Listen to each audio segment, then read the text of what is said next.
Yeah, we'll also be recording today's class so that we could have access to it.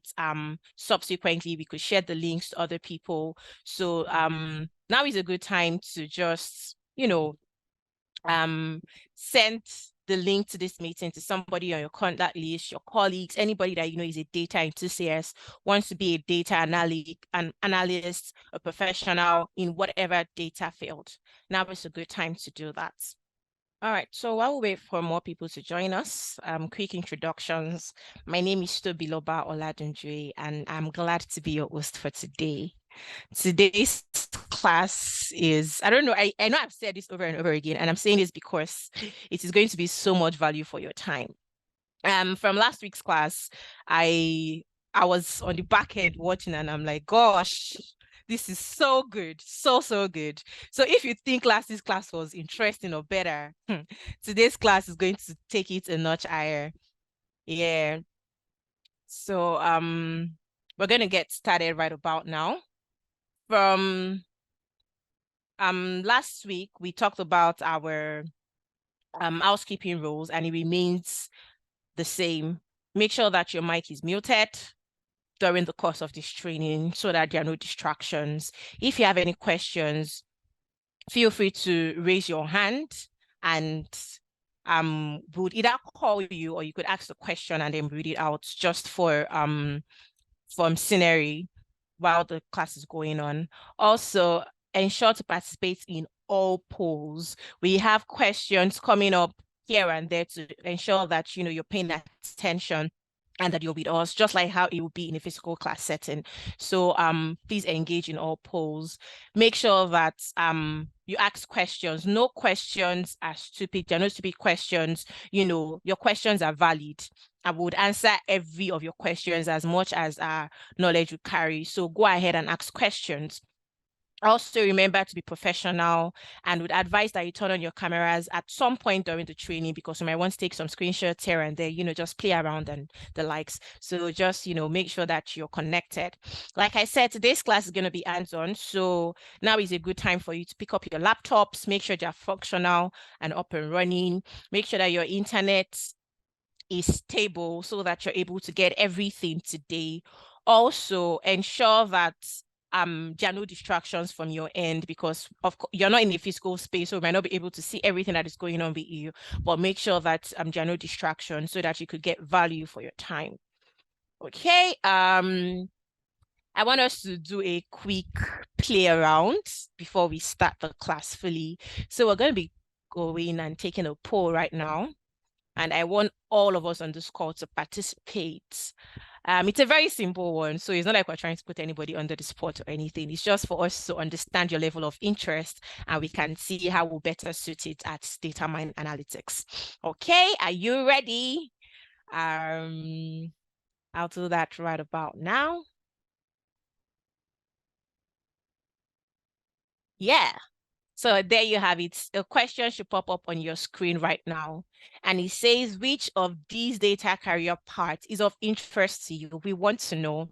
So are you here to be a data analyst? Do you want to be a data analyst? Do you want to be a data engineer? Do you want to be an analytics engineer? Do you want to be a data scientist? Last week we talked about the different roadmaps. And I remember how our first data was saying that no one is better than the other. So want to know, then do you also want to be a machine learning engineer? I'm going to still leave this poll up for a while so that everybody that has joined us or that is joining us would be able to participate. And while we're just talking about this,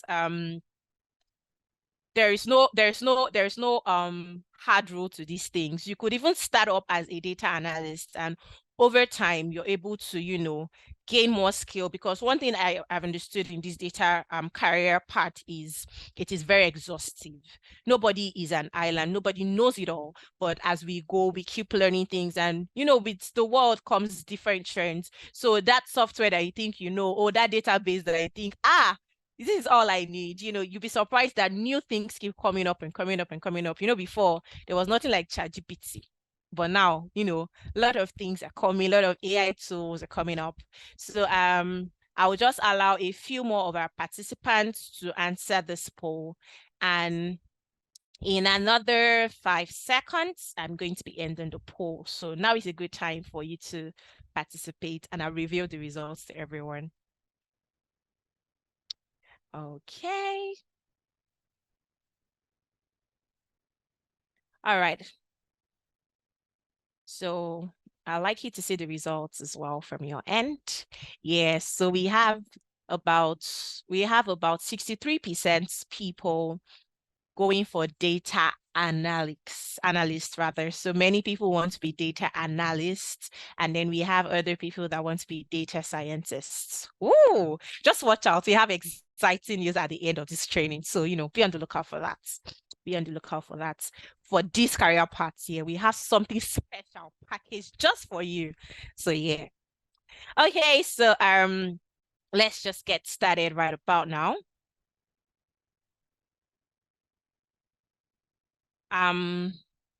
So from last week, we had our facilitator, and for many people that were not here last week, I'm going to be giving a refresher of who our facilitator is.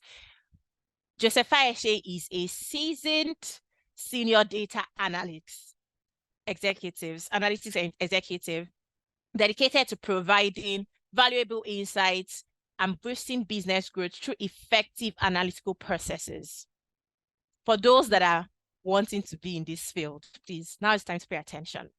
His expertise lies in utilizing predictive modeling and advanced analytics to inform strategic planning and improve decision-making. He excels at leading cross-functional teams, implementing data-driven solutions, and optimizing operational efficiency. His primary goal is to achieve outstanding outcomes and cultivate a data-driven culture within organizations. So now the good thing about this is he's not just a data analyst, like I was saying, he's also the chief data scientist here at Data Mine Analytics. And prior to that, he worked at MTN Nigeria as the marketing analytics lead. So trust me when I say that you're in the best hands. You're learning from a professional. He has been in data space for over 15 years and is going to be sharing some of the wealth of knowledge, just a few, just the tip, so that, we don't bombard you. It's going to be doing that right about now. But before we do that, like I said, an email was sent. So you're expected to download the software because today is gonna be hands-on. So let's just run through our agenda briefly.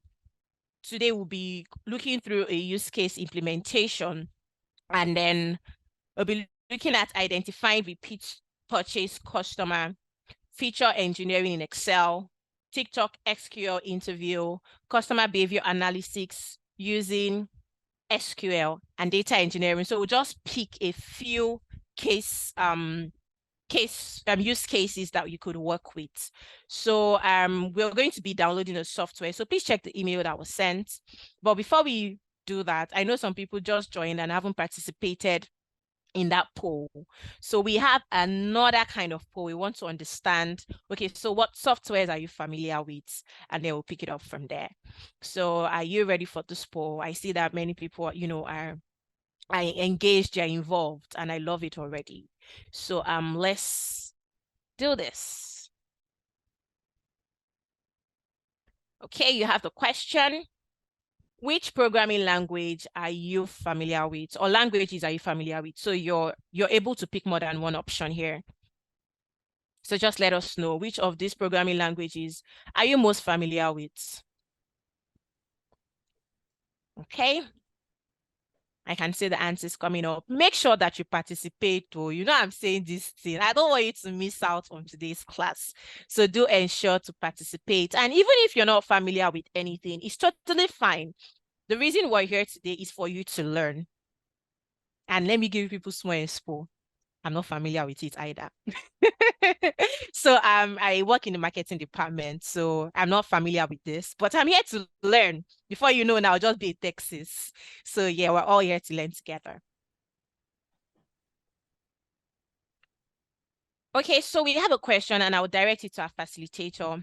Sir, do we need to download the, I don't know, is it post GRE SQL if you already have Microsoft SQL? So if you have Microsoft SQL, it's fine. But if you don't have, you can download Postgre. Postgre is open source and it is the most widely used open source database application that we have. Okay. Thank you, sir. There you have it. I've downloaded my own. Oh, go and download yours now. Yeah, so I see that not everybody has participated. So I'll allow a couple more time so that, we can all be on board. Please make sure you answer the question. Even if you have none, just, drop a chat. Okay. I'll allow another 6 seconds and then I'll end the poll. Then we get started fully. So if you don't have the software, here is a link for you to download it. I'm dropping it on the chat right now. So just go ahead and download the software. Yeah, if you have no experience or any familiarity with any of these tools, a link has been dropped on the chat. Make sure that you click it to download the software, preferably on your laptop, so that you'll be able to, do these things as we're doing it, because today's class is going to be hands-on. We're not going to be telling you a lot of stories. Last week we just needed to have a foundation, an introduction, so that you're on board fully. So I'm ending this poll right about now, and we have about 88% people familiar with Python and 63 familiar with SQL, which is good. So for the other people, even if you're familiar with Python, it's very good to, be able to use different software, because you don't know what you will need when you eventually are in that data space and you need to, do a real life scenario work. So like I said, we're going to be taking it right in. So let's just stay make sure that you're tuned in, make sure that there are no distractions, make sure that your internet is functional and your laptop is working. I'll hand you over to our facilitator, because you are in the best hands. Over to you, sir. Right. Thank you very much, Toby. Really appreciate it. I can see plenty of people talk about the fact that they are familiar with Python, with SQL. Maybe, this is now not my poll. So I'm going to send something on the chat box. It's a spreadsheet. It's a spreadsheet. Okay, for the person using Mac, you can also download it. There's a Mac version of PostgreSQL. Maybe I will sort of get the link for you and send it, put it on the chat box. There's a Mac version of it. I just assume that a lot of people in the digital space will like to use Windows. So I'll get a Mac version and try and drop it. Yes. You see, I like this familiarity that people say. It reminded me when I trained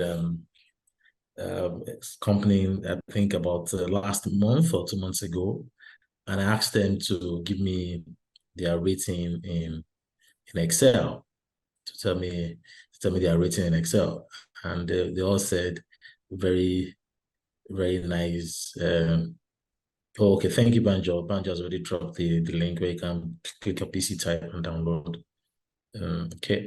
Okay, so I'm going to drop something in Excel, and let me see. Okay, before I do that, um, if Toby can help us quickly create a poll where people can, or maybe not a poll, anybody on the chat box, just drop on a scale of 1 to 10. I know Excel is really underrated, so on a scale of 1 to 10, just drop what's your level of Excel. Believe me, Excel, if you're a data analyst, or because I see a lot of people want to be a data analyst, if you're a data analyst and your Excel skill is not 8 out of 10, then you're not ready to be a data analyst yet. You're not ready. So on a scale of 1 to 10, everyone just drop your on a scale of 1 to 10, on a scale of 1 to 10, quickly, quickly, while I drop my teaser. Today's class may be a bit longer than what we've done last week because it's more hands-on.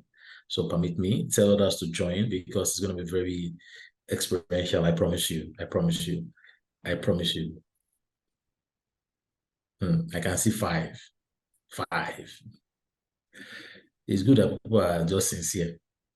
Maybe we should have added to the poll. We should have added Excel to the poll. Yeah. We should have added Excel to the poll. 5 out of 10. 7. You see the best. 9.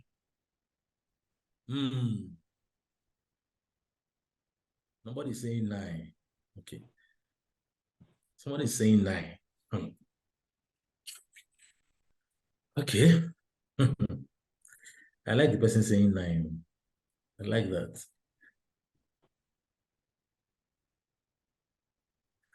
So the person saying 9, I won't mention your name. Have you ever created an add-in in Excel before? Yes or no? Just answer the question on the chat box, yes or no. Have you ever created an add-in in Excel before? No, okay. Small by small, I will reduce that your number. Have you ever written a VBA code to automate a laborious process in Excel before?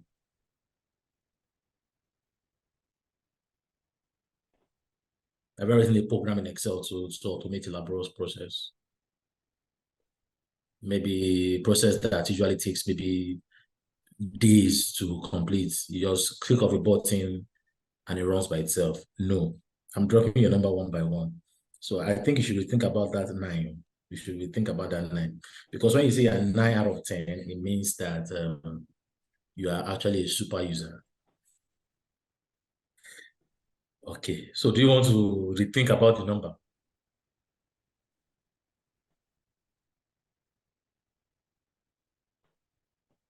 I know somebody here that is saying 7, and I'm looking at that with my corner eye. I'm looking at that with my corner eye. He's saying 7. I know somebody on this chart that is saying 7. I'm looking at my corner eye. Do you want to rethink this number that I have put in there? From the name, I know the person. And I'm looking at that with my corner eye. Okay. Better. Better. Better. All right. Okay. So for everybody that has done something, just 5 minutes. I'm gonna drop something on your on the chat box. I'm gonna drop something on the chat box. I'm gonna drop something in the chat box for everyone. And I want you guys to have it while just one moment. I'm gonna drop something in the chat box. Just a moment, please.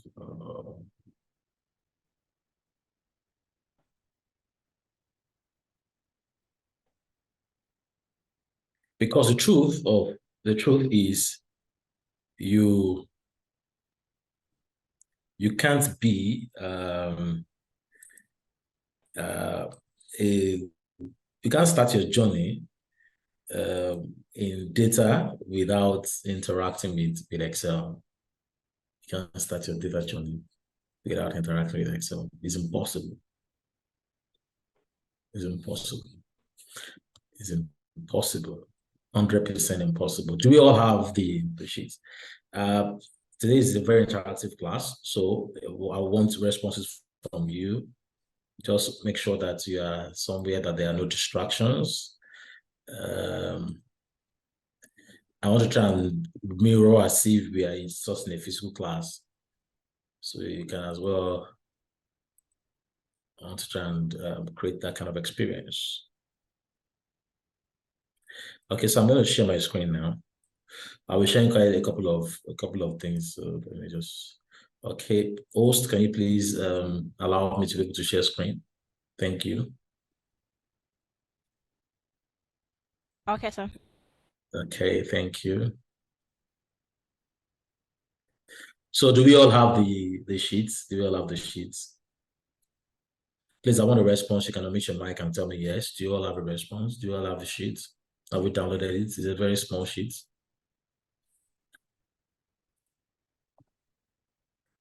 A very small sheet. This is actually an interview question that I usually set out for different companies that reach out to me to say, okay, we want to interview people for a data analyst role or data analytics role. Can you please help us with some of the interview questions? So it's an interview question. And so I'm just going to, okay, I think I can share my screen now. Okay, can we all see my screen? Can we all see my screen? So you guys have seen one of the interview questions that I don't know. I won't mention the company that I've sent these to. So I won't mention any company. Maybe tomorrow you get to see it and it's an expo. But don't worry, after today's class, I will modify it and I will change it to something else. Okay. Like I said, today's class is very, very interactive. It's hands-on. Mike Aramu says you can't find any sheets. Did you just join or you want me to send it again? If you scroll up,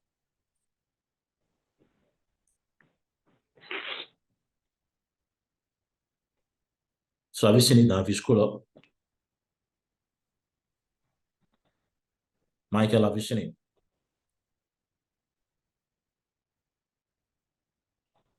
Do you mind scrolling up? I sent it earlier, just.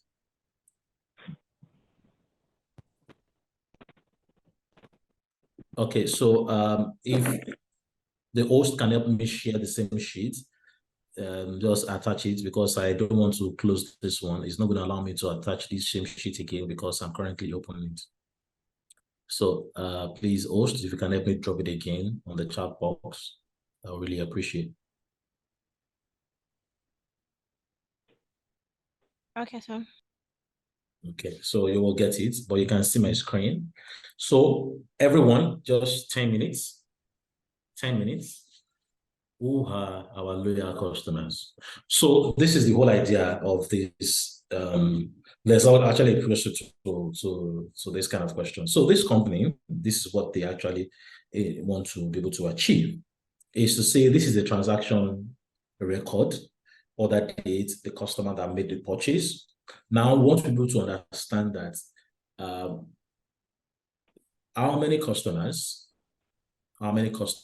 made a repeat purchase in 7 days. So the whole idea is this: the customer has made a purchase today. You expect that what is this customer coming back again to make a repeat purchase? What does that mean? A repeat purchase simply means that my brand is already sticky enough. So when customers try my brand for the first time or try my act for the first time, they come back again. They come back again. So it is believed that if a customer comes back within 7 days of first transaction with you, you want to consider that customer maybe a loyal customer. It comes every 7 days. So it means that what this is trying to tell us is in the transaction table, which is the granularity of the data, you want to be able to check when a customer comes to buy today, how many of them comes to buy after 7 days? After 7 days. It means that there's always a 7-day interval. It could be less, it could be less, it could be less, it could be less, but we're saying that the maximum is 7 days. So that's the whole idea. That's what we want to check. How many customers place repeat orders in 7 days? In 7 days. And who are these set of customers? So what this will allow you to be able to do is the fact that when you know this set of customers, when you want to run a promotion, when you want to run, you have an offer, you know the first set of customers you need to target. That's the whole idea. Remember, I've already said to you that the purpose of all of these things that we do in data is to be able to know the bottom line. So for example, would you rather spend $1 million on your entire customer base and get $1.5 million back? Or you spend $500,000 on a customer base and you make $2 million back? That's the whole idea. So I want to be able to optimize my marketing spend based on data. I want data to be able to tell me how well to optimize marketing spend. And the only way data can tell me how well to optimize this spend if it can answer all of these questions. So that's the whole idea. That's the whole idea here. Because the truth of the matter is, if you have a new feature or a new product that you want to push out there, that you want to launch out there, you know too well that the first set of people that are likely going to buy into that product are your loyal customers. How do you identify those loyal customers? Now, another thing again is this: you can also do a projection to tell you how much you're going to make when you push this product to their customers, because you can also tell the amount, the revenue that these layer customers are giving to you.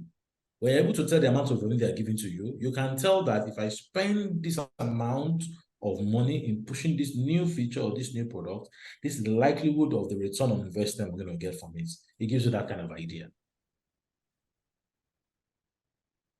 I'm just trying to explain the problem while I'm waiting for you guys to solve it.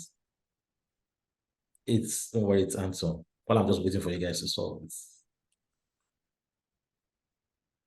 Yes, you will get the recording. You will get the recording. The recording will be available.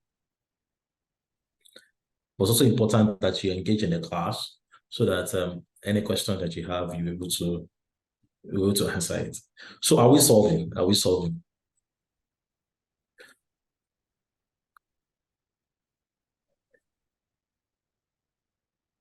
Then the next question says, of the customers who placed order in April 2023, how many of them placed repeat orders in 2 weeks? So what we're trying to say is this: we ran a promotion in April. And we want to be able to tell that what is the impact of this promotion? Did it make people to come to buy again within 2 weeks?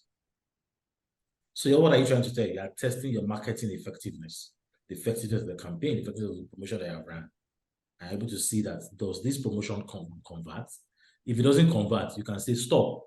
Those are the kind of decisions you can make based on that, rather than wasting so much money to continue running that promotion because it's not yielding the exact results that you want it to yield. Now, it could be that you need to go and retweak the strategies that you are sort of using for that promotion, or you just stop it outrightly. I'm trying to tell you the practical impact of these two questions that we have. So the whole idea is, if any data analyst is able to answer this question, then it can be of value to the business. This question, the way it is in Excel, this question is actually in SQL. I converted it into Excel. You can answer this same question in SQL. This is just to let you know that a tool is just a means to an end. You can answer the same question using Python. You can answer the same question using Power BI. You can answer the same question using Tableau. It's just a means to an end.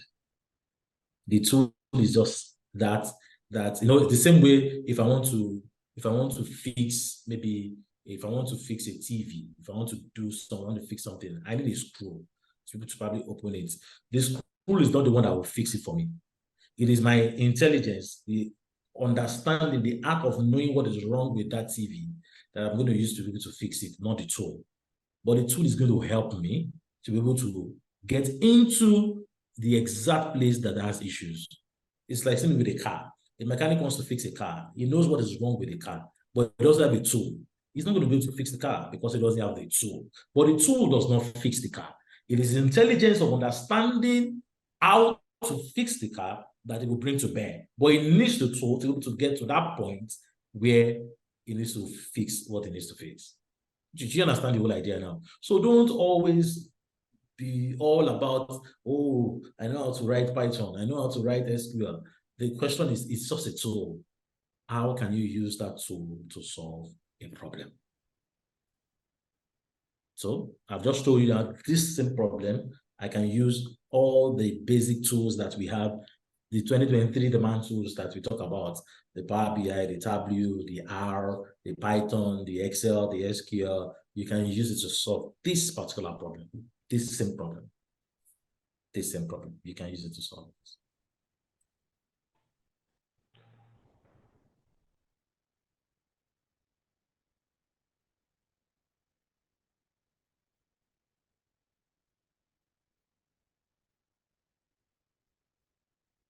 Loretta, when we get to postgrad, I'll be able to attend to you. Just let's focus on this one first. Loretta, don't worry. Just let's focus on this one. Let's focus on this. Okay, 10 minutes almost over. We have like 2 minutes more.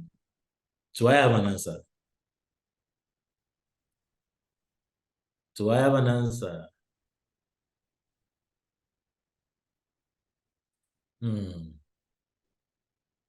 Okay, guys, unmute your mic and answer me. Do I have an answer? If you don't have an answer, just tell me I don't have an answer. Or mute your mic and say, please, I do not have an answer. I don't even know what to do. Just unmute your mic. There's no, you don't feel ashamed, don't feel anyhow. Or if you think you have an answer, you have an approach. Don't forget what I said. This is just a tool that I want to use to solve this problem. If you have an approach, just explain the approach. If you think you have an approach, then I was okay. You're on a good path. If you don't even know what to do, it's fine. There's no problem. Just say, I don't know what to do. Please, you guys can unmute your mic and tell me, do I have an answer or do I have an approach? Do I have something?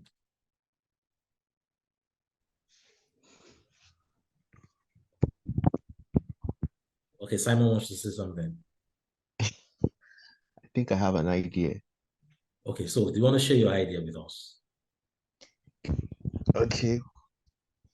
Okay, what I did was I took it to a new sheet. I copied every of this data. And I tried going to the data tab. Okay. So I can sort or filter this information. Okay. So that's where I'm hanging. I don't know how to go from there. I have an idea, but still playing around it. I'm struggling to understand this your idea, why you are going through that route. I'm really struggling to understand. Okay, any other person before we get on to any other person? For those who have rated themselves 5, 6, 7, just begin to relate yourself now. Just begin to relate yourself. You see, in Excel, I know if I mention VLOOKUP, XLOOKUP, some of you have used these things. Yes, Michael Laremo, do you have a question or you want to say something?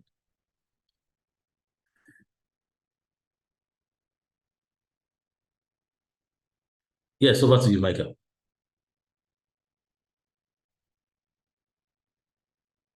Michael is not saying anything. Somebody has rebased this skill to 2. Michael, you raise your hand. You want to say something, or is there an old hand? Michael, we can't hear you. If you are speaking, we can't hear you. Okay, so let's continue. Okay, it's not about, okay, I know if I said, have you used count if, have you used if statement, have you used VLOOKUP, match? Yeah, most majority of us have used all of those things. Interesting. But the beauty is, when you have a use case, a problem that you need to solve, how do you solve it? Let me go back to the mechanic, a car and mechanic approach. Now, you know, okay, Michael Oyebuchi, you want to say something? You can unmute your mic. Hi, everyone. Good morning. Good morning, Michael.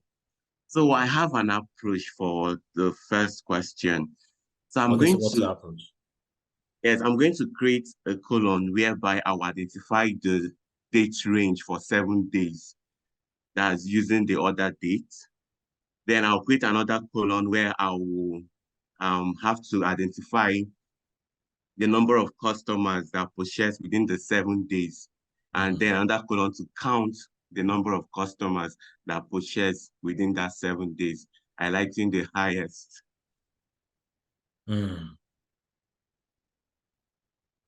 So that's what I have for the first question. So for the first question, so what are you going to do? So tell me what you're going to do.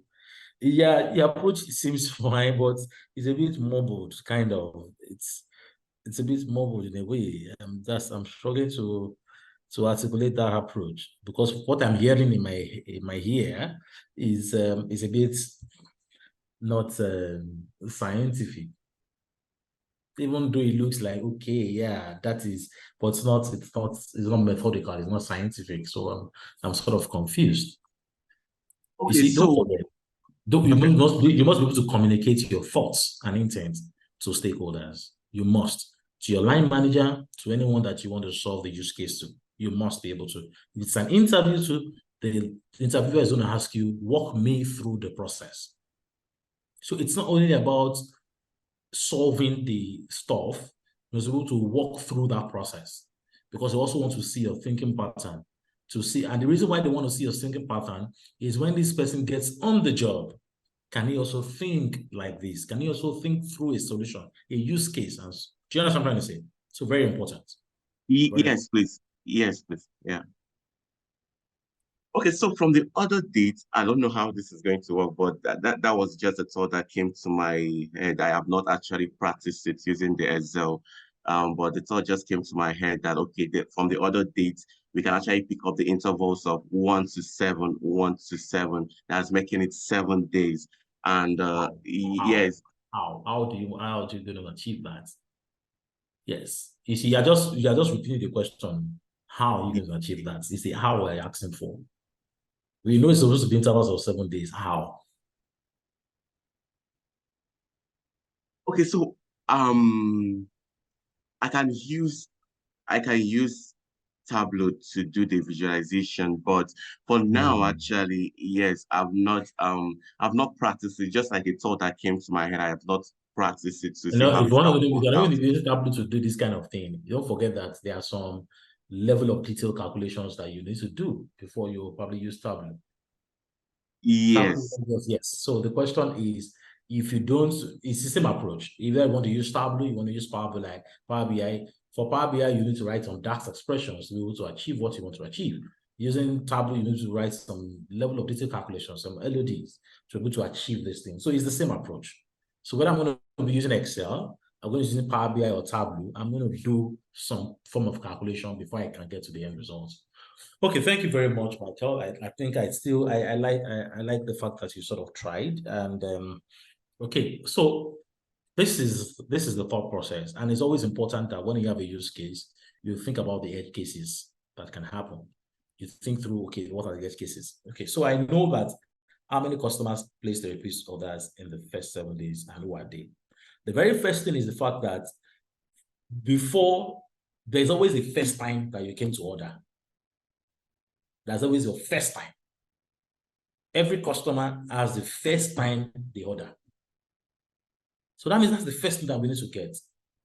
Every customer, for me to be able to tell that you came back 7 days after, I must be able to say what's the first date that you made the order. The first order date. You must be able to get that first order date. Whoever you are, whether you made orders 1 month after, let's say I opened this business January 2023, for example.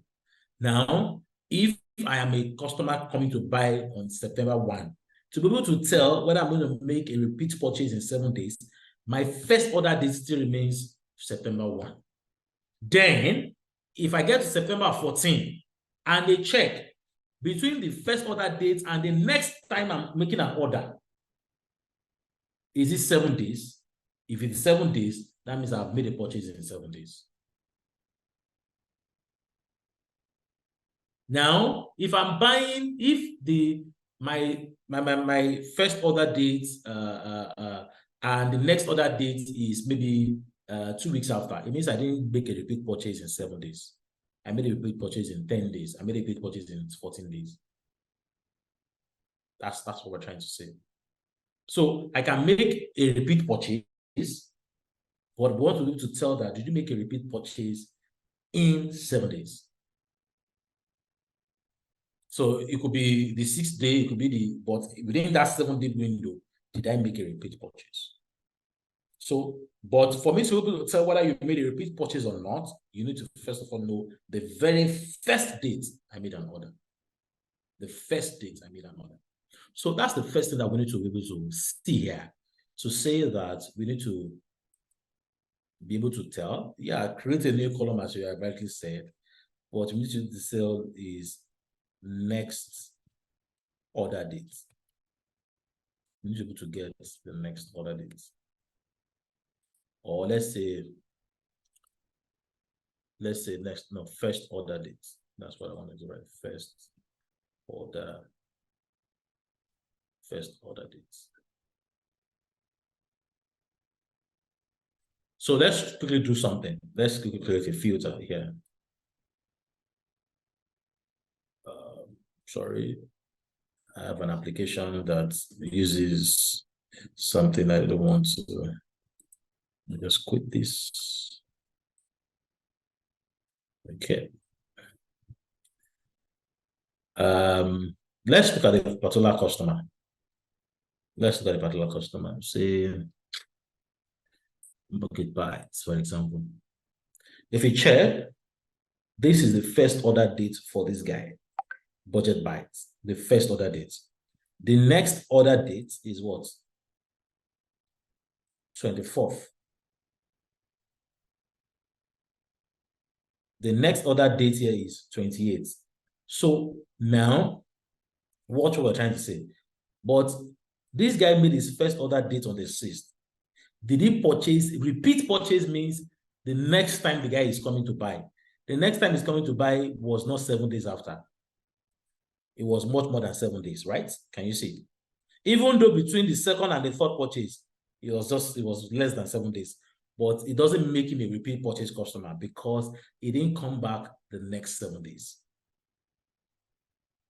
He didn't come back the next 7 days. So for this kind of customer, it could be the fact that it's when needed that the person's come. It's not that, okay, it comes to buy every 7 days. It doesn't mean like that. So, and you can check across board. So it means that for this particular customer, his first order date is this date. You can check another customer. You can check another customer. Let's see. City markets.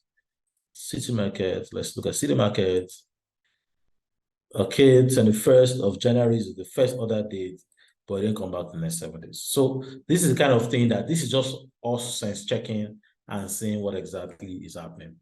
So what we want to check here is to calculate the first order date. That's the first thing.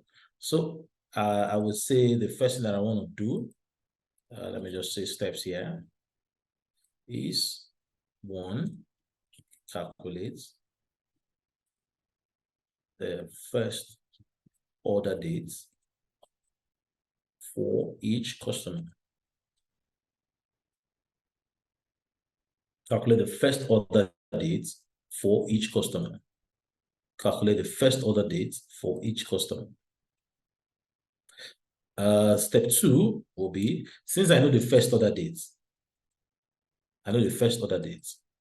the step 2 that I want to do now is to say, what is the gap between the first order date of that customer and the next purchase date? Calculate gap between the first order dates and the next purchase dates.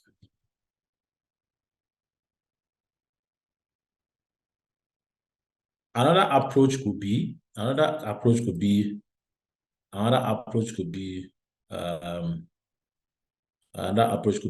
get the next order date.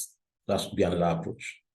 So instead of saying, if I can say, okay, calculate first order date, I can go to step 2 to say, let me say this is step 1, let me say this is step 2.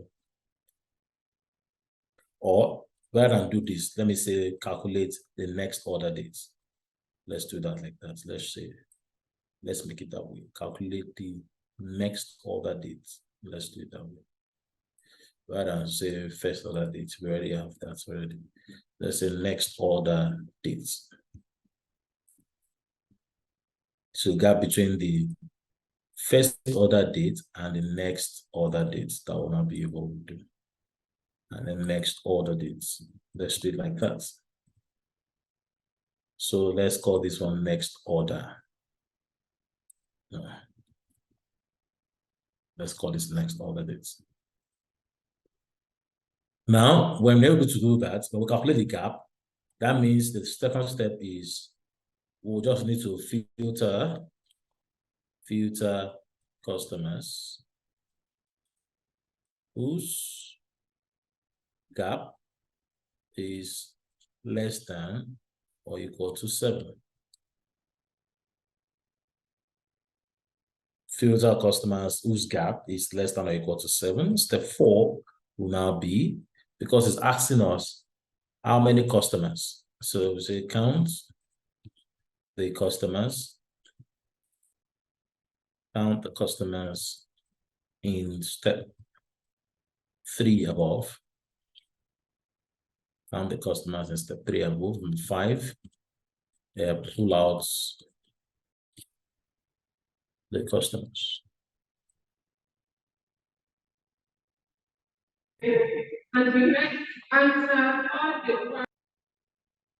Calculate the next order date for each customer. 2, calculate the gap between the first order date and the next order date. Step 3, filter customers whose gap, so it should be whose gap, apologies for that, whose gap is less than or equal to 7. Then 4, count the customers in step 3 above and pull out the customers. Now let's get and pull out the customers. Are we on the same page? Are we on the same page? Please, I need responses, please. Are we on the same page?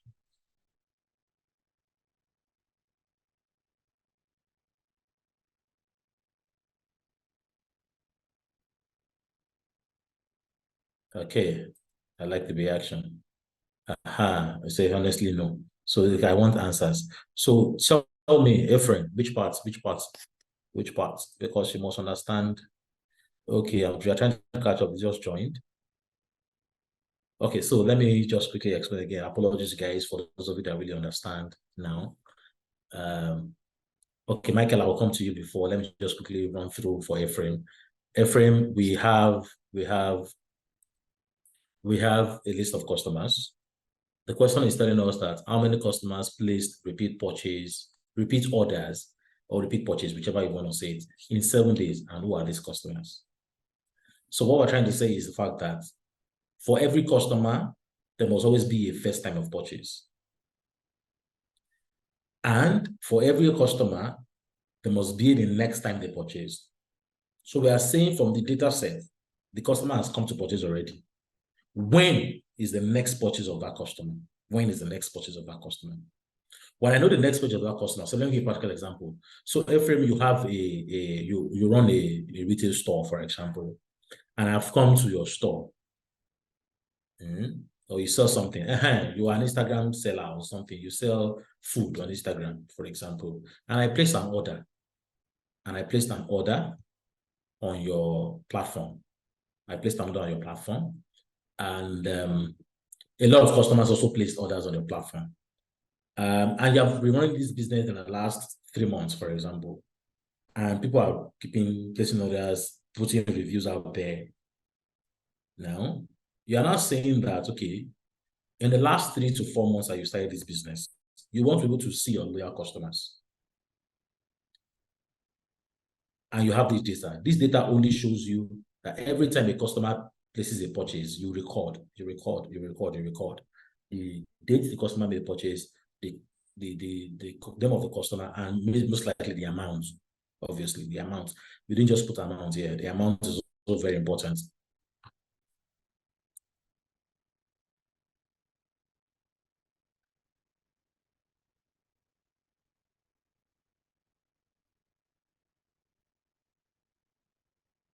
Please kindly help us admit people on the waiting room so that they can join. Yeah, done. Okay, so you are now trying to analyze your data, and then what you want to know is who are the loyal customers. Let's say you have a new recipe. You have a new recipe, and you want to send messages to these customers.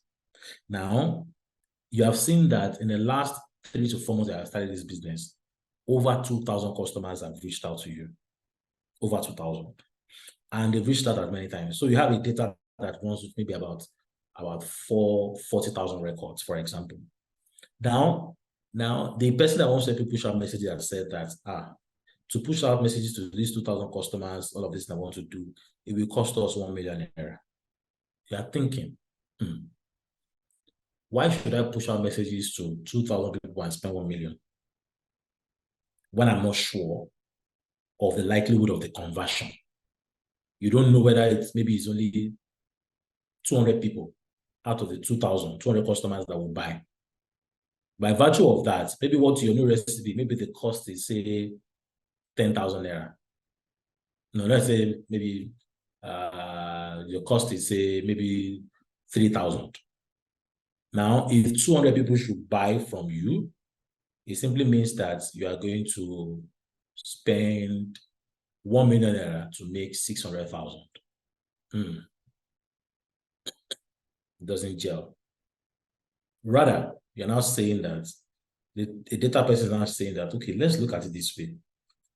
People that came back after 7 days or before 7 days, they came back to you to buy again. Let's look at who are those customers. You fish out those customers. When you fish out those customers, maybe they were just 100 in number. They were just 100 in number. Now, the question is, if I was going to send messages to 2,000, I will spend 1 million. Now, that means that the message is maybe an average of 500, right? Now, if I'm going to send the messages to 100 customers, I'm going to spend 50,000. There's a likelihood that the 100 that I'm sending messages to, there's a likelihood that 90% of them will buy because they're my loyal customers. Now, if 90 is going to buy from me, if I do 90 times the cost, which is 3,000, I'm going to make 270,000. It means I've used 50,000 to make 270,000. Ephraim, do you get the idea?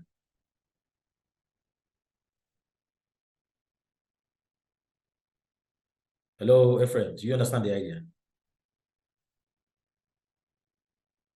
I need your response, please, so that I can... Okay, maybe I don't know, better you're off again. Okay, Michael, you have a question. Yes, please. Thank you, Joseph.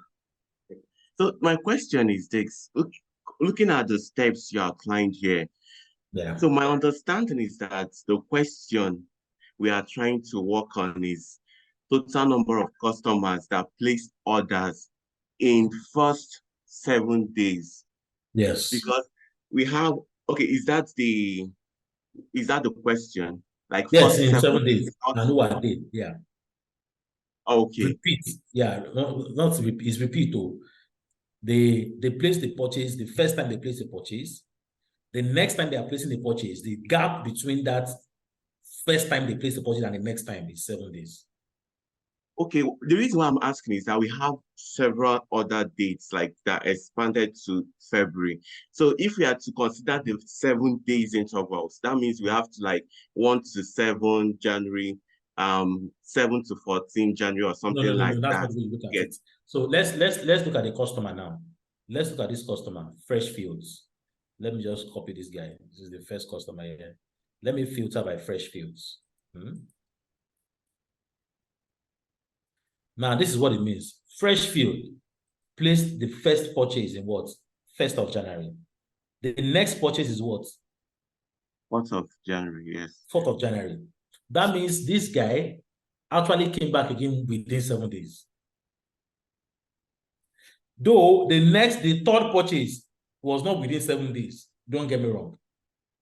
But this now has moved from a repertoire, because repeat purchase is talking about the fact that I made my first trial and I'm doing a next purchase. That's a repeat purchase. Oh, okay, I got it now. Thank you. Did you get the idea now? So yes. Now, so this guy, for this guy to come back within 7 days, within 7 days, I'm going to take the guy to say, it's like somebody you made an order for some, maybe a food store, and you feel like, this will be sweet, and you say there's a likelihood that because you like the food, there's a likelihood that within 7 days you will place another order.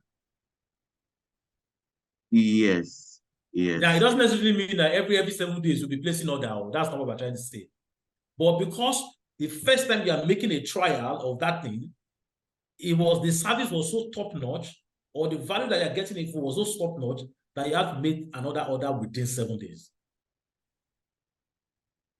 So it means that for this person that has tried my product, what it means is this: if I have a new product or a new feature that I want to sell, if this person should try it, there's a likelihood that it will come back again within 7 days. Oh, okay. Thank you so much. Well understood now. Thanks a lot. All right. So let's take it one after the other. Okay. Now, you will see that this data set is already made in form of a table. Every time you click on Excel data and you see this table design show up here, it means that that Excel is already a table. Now, if I draw something like this, if I have something like this, if I copy this thing like this, and I place it here in this format, let me compare these to date.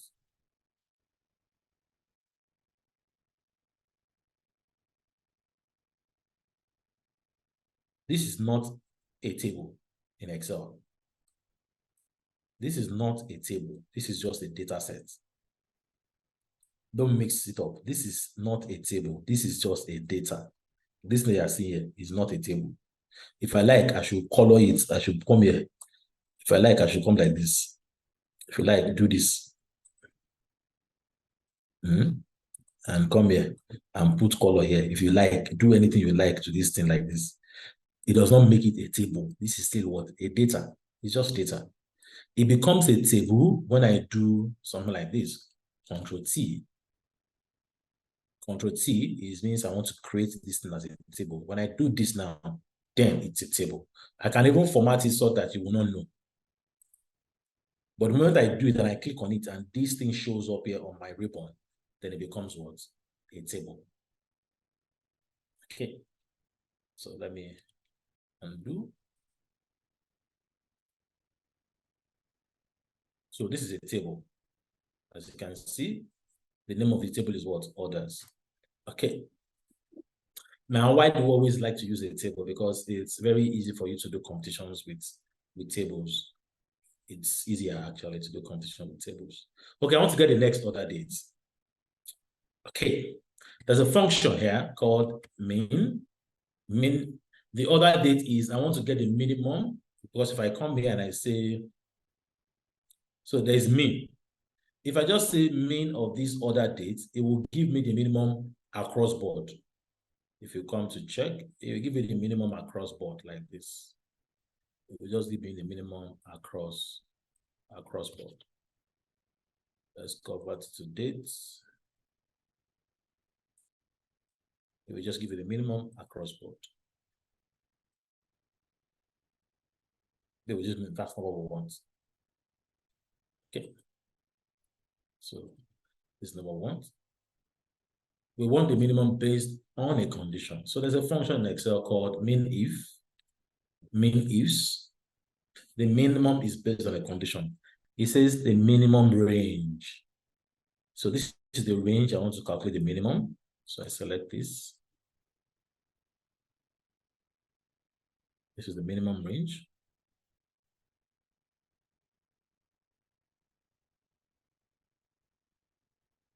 I won't be selecting downwards again. I will just call it out. The minimum, that's the minimum range. The criteria range 1. The criteria range 1. Don't forget, I want to calculate for each customer. So the main range is the date that I want. The criteria range 1. The criteria range 1. And the criteria. So I want to calculate for each customer. So I'm looking at each customer as an entity. So my criteria range 1 is the customer part. So I will say orders, that's the name of the table. Open it up with a square bracket and I select customers. That's another thing why it's better to work with a table. Then the criteria is for this particular customer. Sorry. For this particular customer. I want to get, follow what I'm trying. Mean is, it says mean range. That means the range that contains where you want to return the minimum. It is the date I want to return. This is the date I want to return. Now, I want to return it for each customer. For each customer. So I've selected the range I want to return, which is the dates. But now since the criteria range 1, because I want to do it for each customer, my first criteria range is the customer section. My first criteria range is the customer section. And the criteria is now for what? Each customer. So I'll just select the very first customer. As soon as it comes down, it will pick for me. As soon as it goes down, it will still pick for each customer. As if it sees a new customer, it will pick for that particular customer. Now, the next one is criteria range 2. Criteria range 2 is the order date itself. The order date itself. Now, why are we doing that? Don't forget what we want to do is this. We want to get the next order date. The next order date. I don't want the first order date this time around because already the date the person has ordered is already there. I want the next order date. So it means that my same order date is going to be my criteria because I want to remove the first order date. I want to remove the first order date. So I select my criteria range 1. My criteria range 2 as the order date. So let me just say order. And I select order dates. The criteria this time around is I want to ensure that it doesn't pick the first order date. So I would say it should be greater than the first order date. This one. Close the brackets.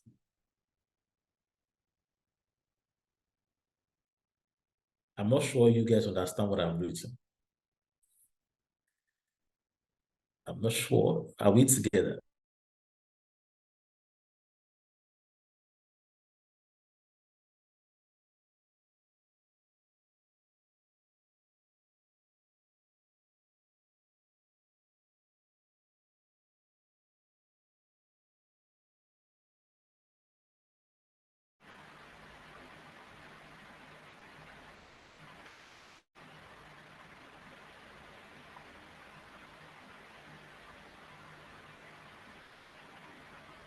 Yeah, yes, we are together, sir. Continue, sir.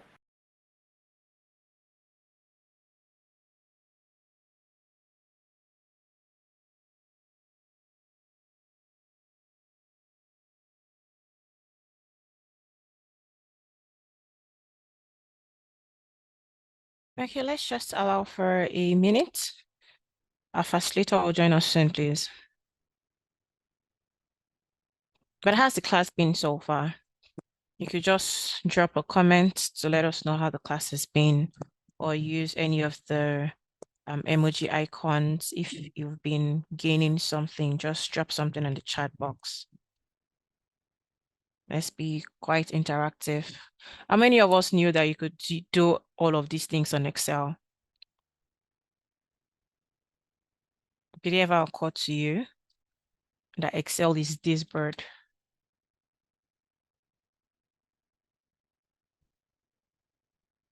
I like that emoji. And I remember when he was talking about us re-rating ourselves. Me that I started from 1. How am I supposed to rate myself? I'm not going to give myself -5. But it's been so impactful. Yeah, I like what Ephraim says. Ephraim said that he's been gaining a lot. And I know sometimes since you're just starting, it might be difficult for you to catch up. So we will give you a link to the recording so that you can always go back and rewatch again and get better. Okay, let me send you the Excel document again, Rachel. Just give me a minute.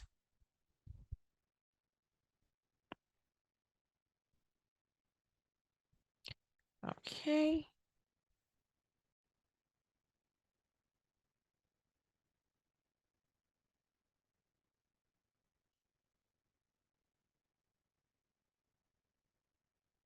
All right, there you go, Rachel. I sent it. So you could just open the file and check through. You're welcome. Yeah, so I know that it can be a lot to take in since we're just getting started. We're just learning a couple of things. Just get the steps so that when you're watching the video again, it'll be a lot more easier for you. All right, over to you, sir. Sorry, apologies. Just had a power surge. Apologies. It was just a power surge. Apologies for that. You know, we're in Nigeria. You can't. Okay, so let me. Okay, so let me ask a very good question. Who is confused? Who is confused? Well, from the chart, I see that a couple people. Rachel would like you to reiterate. Ephraim as well. Then Okay. Michael is partially following. So yeah, I already advised that this is just a teaser. You'll have to still rewatch the video to get it again. But you could Absolutely. just Absolutely. yes, over to Absolutely. you. So okay, so another thing is this is why it's important that okay, so this is why you will need to understand, you need to know that for you to be able to get to this stage, there's somewhere you need to start from. So I think we might need to start a journey together so that all of these things will sort of make sense to us. We might need to start a journey together. I can assure you, because this is just seeing a use case, and you just understand. You ask yourself that I thought I knew how these things work in Excel, and this is what we are saying. Okay, so I'm going to take it again. I'm going to take it again. I'm going to take it again. Okay. Now, what we want to calculate. Ephraim says he feels as though I don't know anything in Excel. But you know one thing, to tell you the truth, guys, what I'm doing today, and this is not to what I'm doing today, is for somebody that has maybe an intermediate knowledge of Excel. Believe me. And this is not to throw shades on anybody.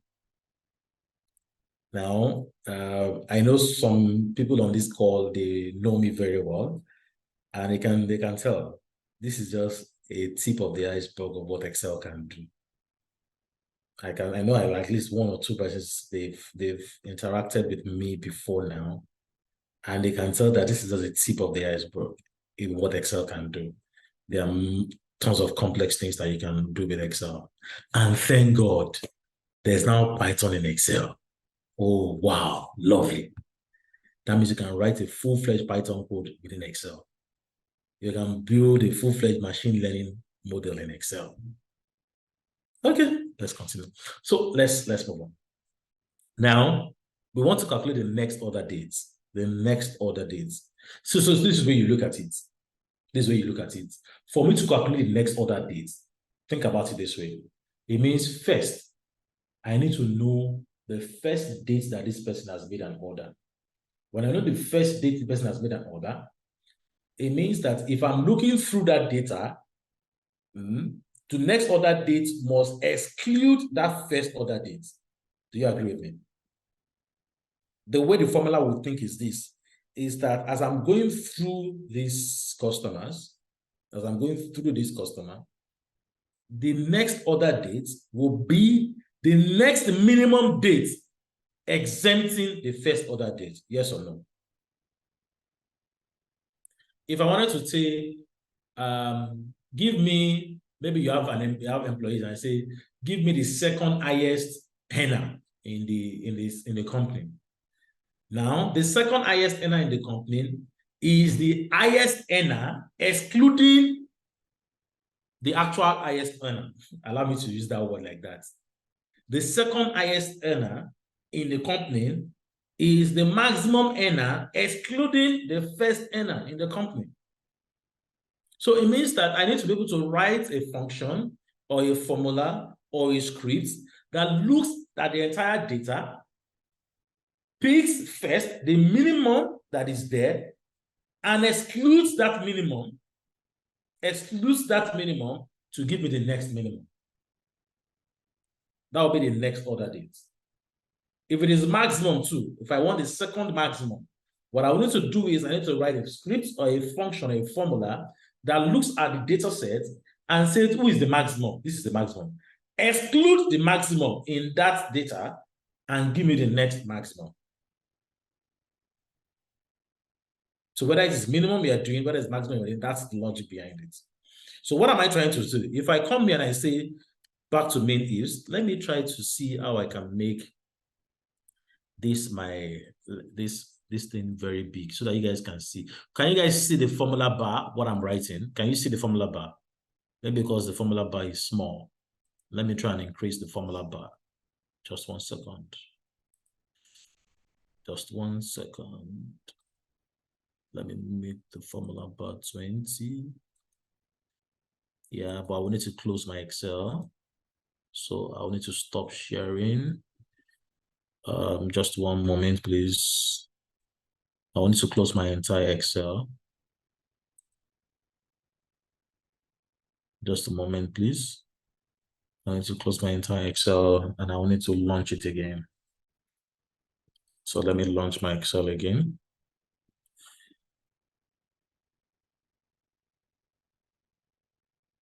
Let me launch my Excel again. Just a moment, please. Okay. With this, you guys should be able to see what if I'm writing.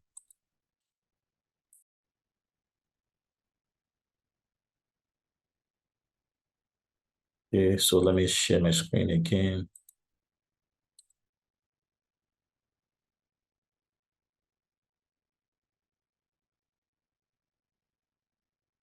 Okay. Is it better?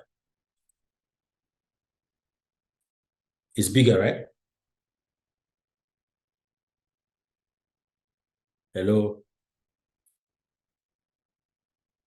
Yeah, the size is okay. Okay, it's bigger. So mean ifs. Now let's follow what it's saying. It's saying mean range. Mean range simply means the minimum, the range where you want to return the minimum. I want to return dates. So my mean range is my date. So because it's a table and the name of the table is orders, so I put a square bracket. It gives me the list of the columns. I select the order dates. The mean range is the range that you want to return. The minimum value in the range that you want to return. That's the date. Now the criteria range, I want to return the mean rate for each customer. So my first criteria range is the customer.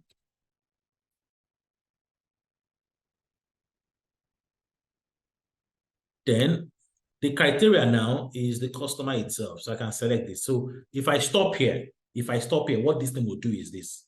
If I stop here, what it will do is this. It will go into the data and give me the very first purchase. The very first purchase. Let's try it. If I hit enter, you can see that, let me filter for any customer. Budget bites. Can you see? The first purchase is what? 6th of January. Can you see what is returning here? 6th of January. Can you see? Can you see? If I select another customer, just another customer, let's say Corner Caterers. The first purchase is what? 5th. Can you see the 5th is one returning? If I select another customer,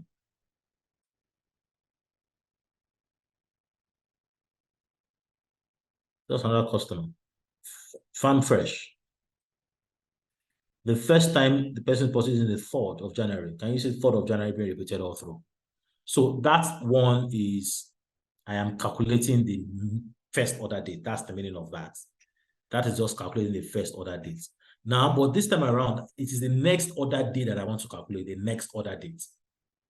Now, I've just done this mean if based on each customer. Because I want to calculate the next order date, it means I need to put another condition. Criteria range 2. My criteria range 2 now will be the date, the order date. For this order date, I want to remove the first. I want to remove the first order date. I want to remove the first order date. So I'm saying go into the range of the order date now, which is the second criteria range. Go into the range of the order date and remove for me. Remove for me means I want anything greater than that date. So to show greater than sign within a function in Excel, we use double quotes like this. That's my criteria. We use double quotes. Now, to now combine it with a cell that you want to pick, you will use ampersand and you select the cell like this. You use ampersand and you select the cell. If I press enter, you will see that it gives me a new date. If I come here and I filter for budget bytes like I did before, you can see that the first order date is this, the next order date is what? 24. You can see when he ordered on the 24th, the next order date is what? 28. When he ordered on 28th, the next order date is what? When he ordered on the 10th, the next order date is what? When he ordered on the 9th, the next order date is what? When he ordered on the 13th, the next order date is what? When he ordered like that, like that.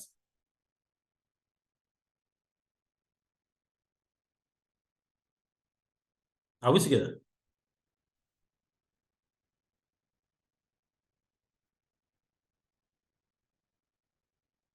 Okay, let's move on.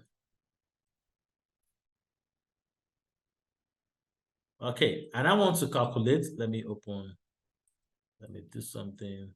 Insert. And I want to calculate gap. And I want to calculate the gap. And I want to calculate the gap between the first order dates and the next order dates. So I will say it's just subtraction that we're trying to do. So we'll say these order dates minus these order dates. Like this. Let's see. I can see some negative. Yes, I can see some negative.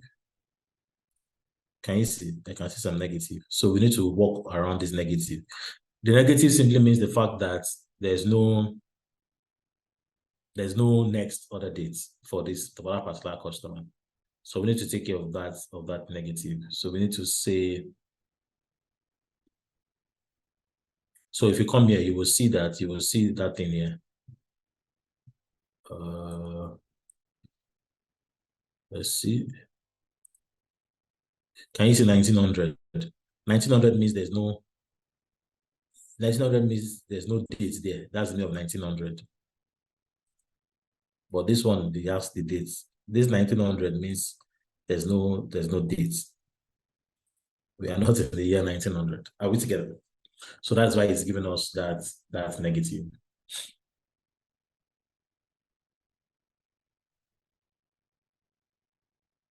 So we'll need to do something. So let's write an if statement to say if next order date is equal to 0, then you should return maybe 999. Otherwise, you should return this. I'm using an if statement here. Okay. So all those ones that are negative will show 999 for us. Okay, that's perfect. Is anyone confused?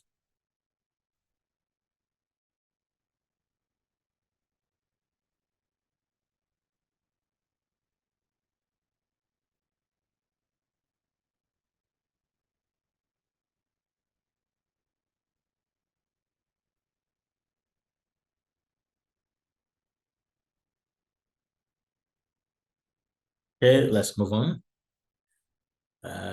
So let me add more cells to here. So the very first thing is I want to be able to get, you can do a filter here yourself. You can always do a filter here and says any board number that is less than or equal to 7. Something like that. But that's not what we're going to do. So we'll come and do it here. Are we together? Can I proceed? Is anyone confused?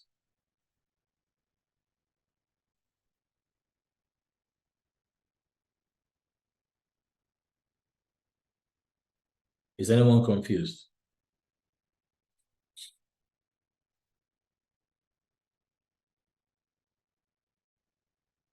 Is anyone confused?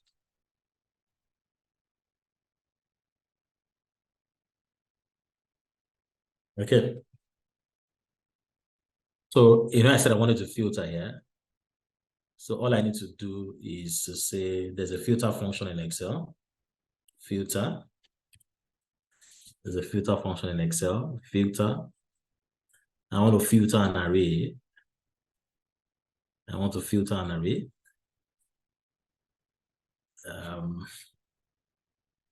Filter, because I want to get the customers out. So I filter orders,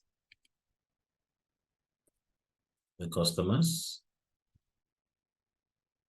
Yeah. Where the order, that's the orders here, the gap to order is less than or equal to 7.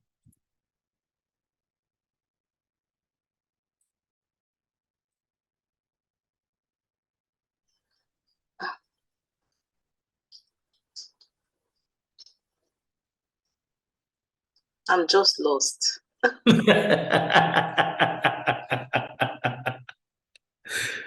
That is my teaser. So who said that I'm just lost? Just tell. Jane. Eh? This is Jane. This Tony. is Ilo Jane Onyekachi. Okay. Ilo okay. Jane Onyekachi. I'm just lost. Please help me. Okay.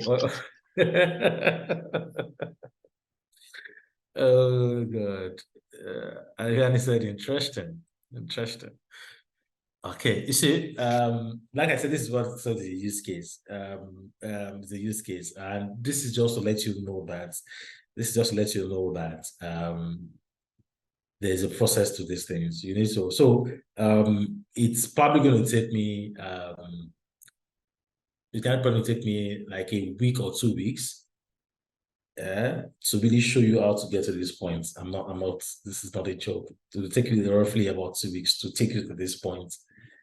Because we need to now, because the way it works in Excel and every other application, you need to build up on certain things.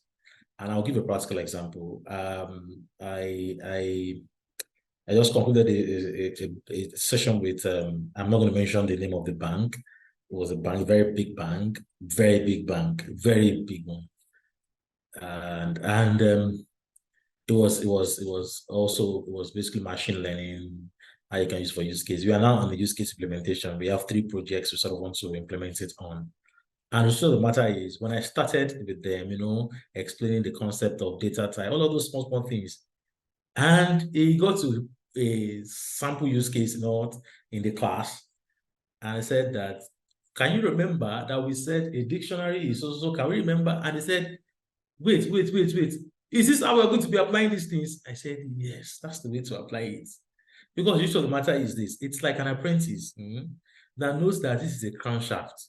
The mechanic apprentice, he knows that this is up. He knows that this is engine mounting. He knows that, but to be able to know that, okay,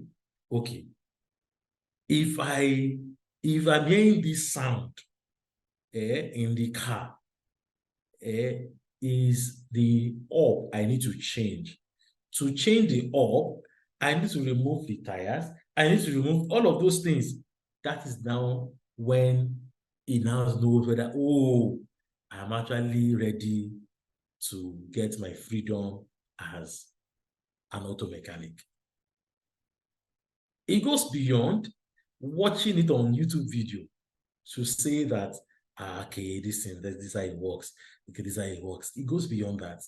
Because until he gets his hand dirty, a new entire problem comes and is able to apply the knowledge of those small things to say, okay, this is a crown shaft, this is this is that, this is what happens. Oh, if this one happens, it can affect this, all of those things. That is that ability. That is that ability. Very important. Very important.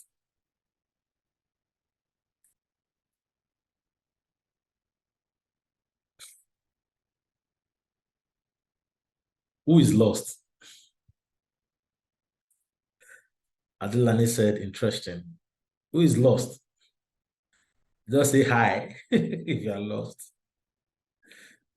Just say hi. You see, I've not even started using Python or SQL or anything. Hi, I'm lost. Just say hi. Okay. Wow. Wow. Wow. Wow. Wow. Wow. Wow. Wow. Okay. This really means that the truth of the matter is we cannot, and I think this advanced Excel because the functions I haven't even come across filter before in Excel.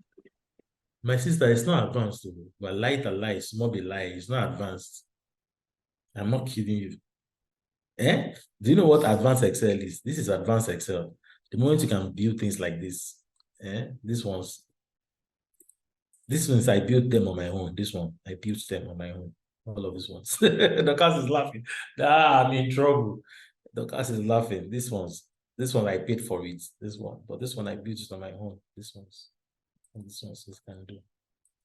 This one is an installed. That is the actually advanced Excel.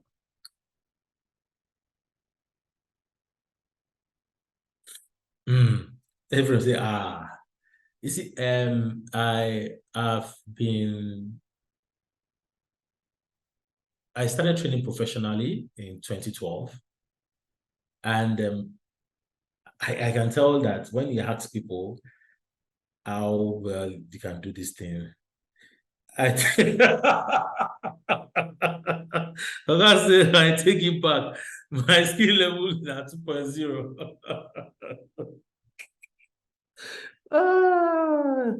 But you know one thing. That's why this is a master class. You know, when you call something a master class, that means we all need a proper class,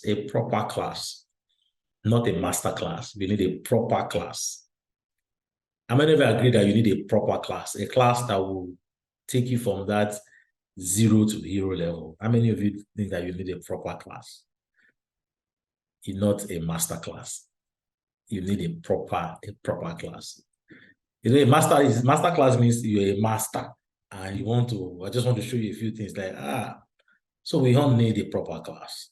This is no jokes. We all need a proper class.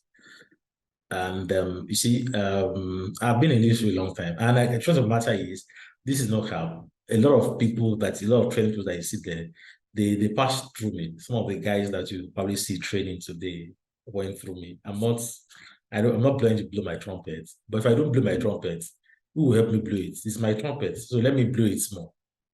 And that's the truth. So it's important. But let's still continue. Like I said, it's a video, you can always look at it. I didn't come here for me to wow you. If I really want to wow you, I know the things to do to really wow you. And you're like, please, you people are this data thing. Just go and stay somewhere. I'm not even ready to join you in this data thing at all.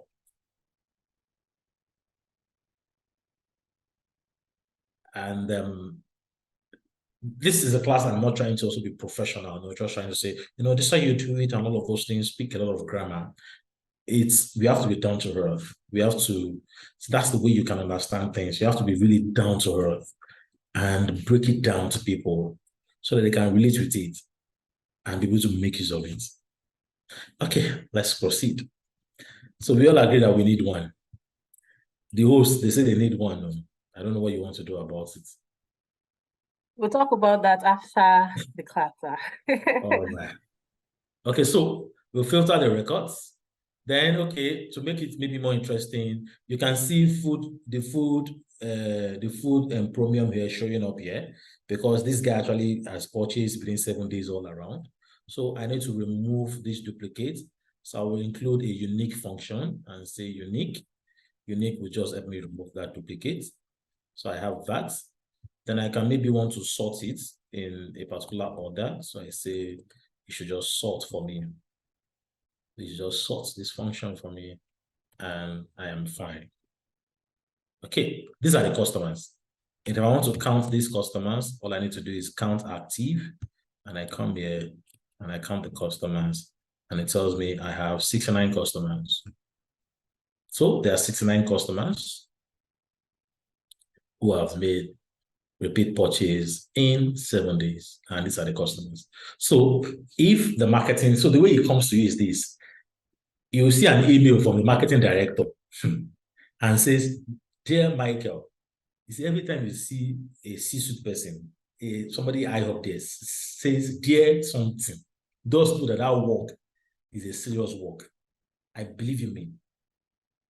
I've worked across several industries, research, consulting. I've worked on the client side. I've worked in telco. I've worked in fintech. I've worked in what's it called now? Video entertainment. I've worked. You see, whenever you see any strategic leader sends you an email, maybe you are the guy that brings the thing down. Dear Michael, or dear Dorcas, just know that that work is the work that they want to use to shine. So it is very important. If you just say, dear Dorcas, I would like to run a campaign, a marketing campaign for our loyal customers. Can you please help us pull the information of these loyal customers, that is, customers that have done a repeat purchase within 7 days? How much have they given us? Can you get us a list of the customers and the number of customers that we have? That thing, they want to use it for a strategic decision. I can tell you the truth. When you see emails like that, emails like that always come with dear. Dear means I am begging you. This thing is important. You know, my dear, you are all I need to get this thing to the next level. That's the truth. And you will just hear,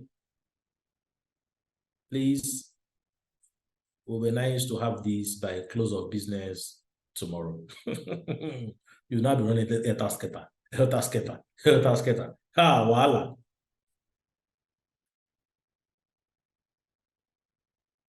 That's important, very important.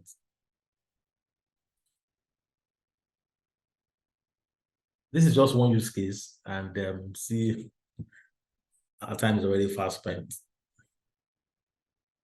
This is just one use case, and our time is already fast spent. But let's continue. Like I said, we still have more time.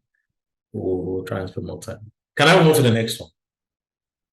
Who says I move on to the next one? I will just say the next use case.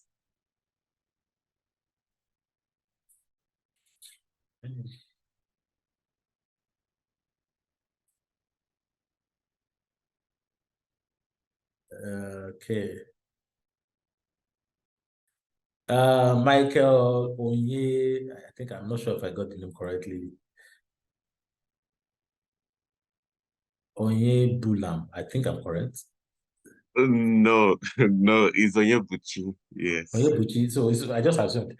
On my screen here, it's showing Onye something. I just think maybe it's Onye Bulam or something. Does it make sense? Yes, yes, it totally makes sense. Thanks so much. Dorcas.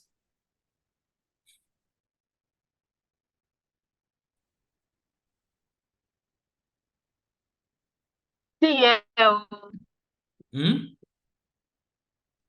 I'm still here. I know the sound of that, and I'm still here. Dorcas, do you want to rate yourself again? This one passed me. It's not like I'm not following you. I'm following, but it just seems so fast. Like, what's happening here? All right. Okay, Michael Oyebuchi, you have a question. So please, the question I have is not related to this presentation. Okay, It's just that's what fine. I saw in your Excel. The chat GPT adding, how did it come about? Like, is it something that anyone can have to, or you did something? Okay, so for you to be able to use, there are two versions. This one, I have an API. So I subscribe. So ChatGPT has free version, paid version. In the paid version of ChatGPT, you have an access to an API. An API. That API, you pay for it. So if you are the type that knows how to write code, you can connect to that API because the API is already a large language model output. You can connect to that API, and based on that API, you will now build an add-in in Excel. Add-in like this, like this, like this, like this.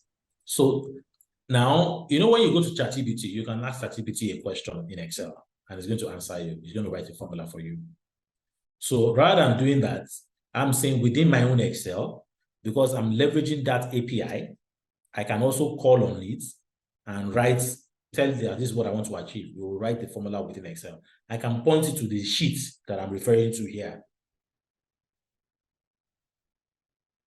Do you understand what I'm saying? So with this sheet now, I can say it should, if I activate this now, I would need to, so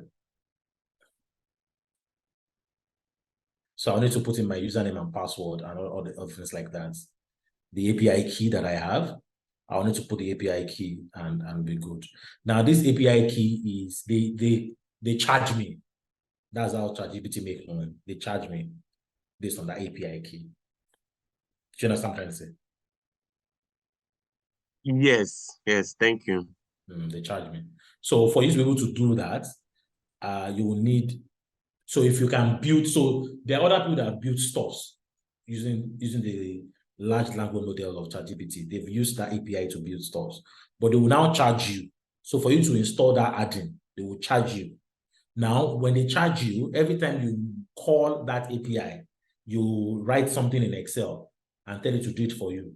You are actually using their API that they have paid for.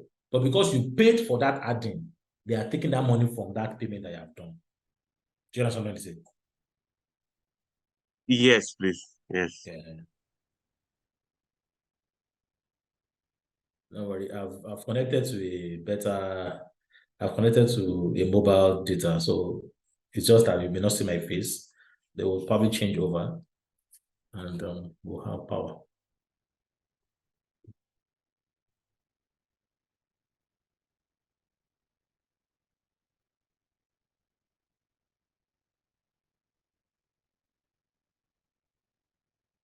Can you guys hear me?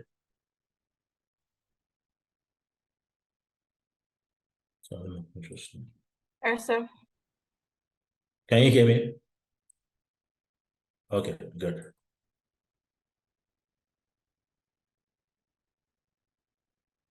So you can have that.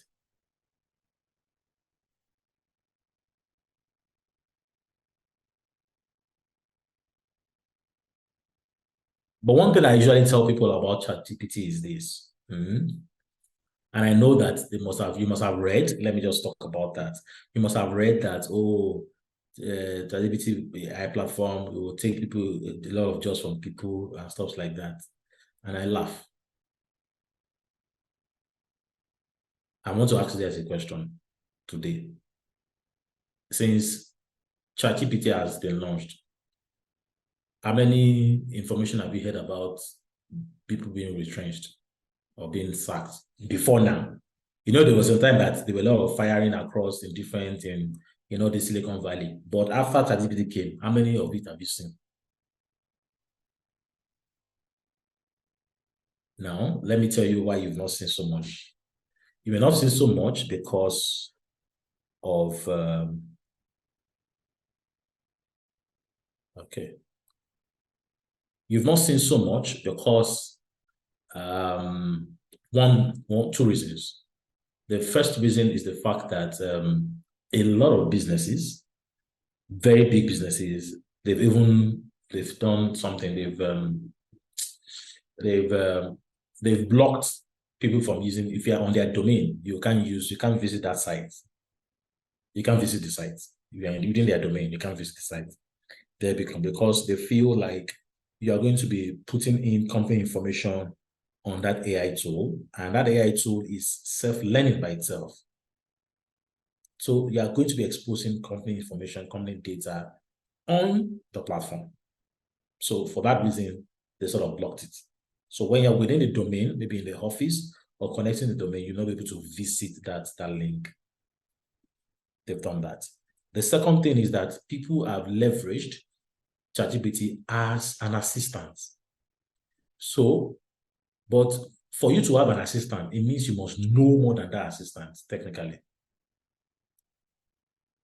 Because the truth of the matter is, whatever information you give ChatGPT does not necessarily mean that what it's giving you back is correct. You need to be able to also understand.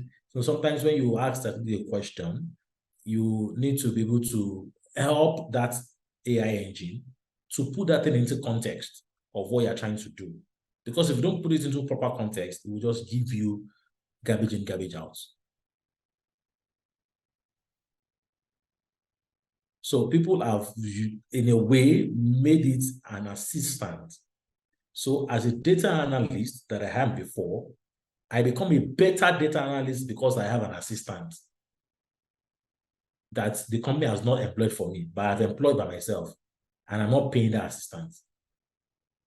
So I can give, because I have a strong understanding of the domain, I can give better context, I can give quick answers in a short period of time. I become a star. What usually takes me maybe 4 hours, 5 hours before, now it takes me like 30 minutes and quick turnaround time. So that's the way you need to begin to look at it. ChatGPT is supposed to be your assistant. It is not expected to replace you.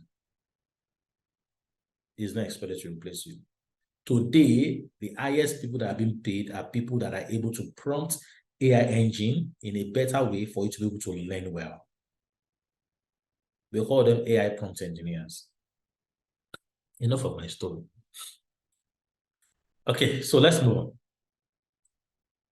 Let's move on. So the next question that we have is to say, of the customers who placed order in April, how many placed repeat orders in 2 weeks? Of the customers who placed order in April, how many placed repeat order in 2 weeks?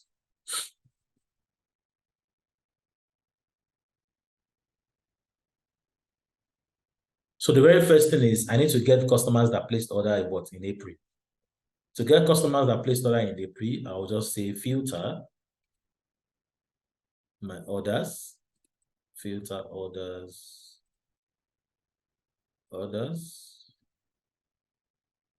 customer,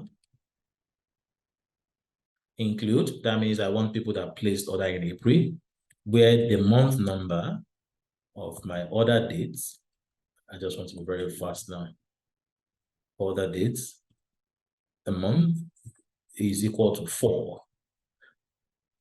You know, April is month 4 now, is that not? How many of you agree with me? April is month 4.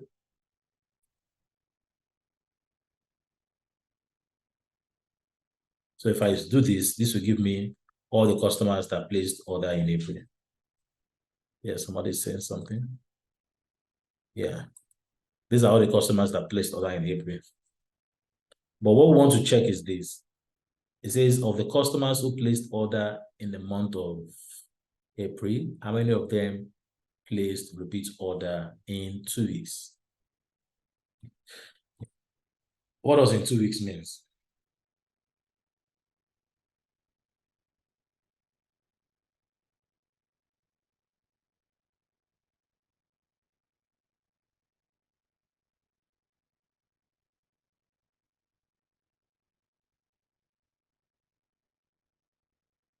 Okay, field also unique, because I need unique customers. Unique customers. And let me sort them in a particular order. Sort this way. So these are all the customers that placed order in April. These are all the customers that placed order in April. These are all the customers that placed orders in April.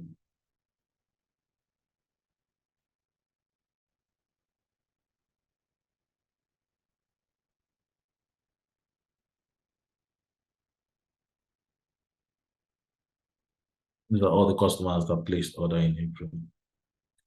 Now, I want to say that how many of them had a repeat purchase in 2 weeks? So who can tell me the approach to use here?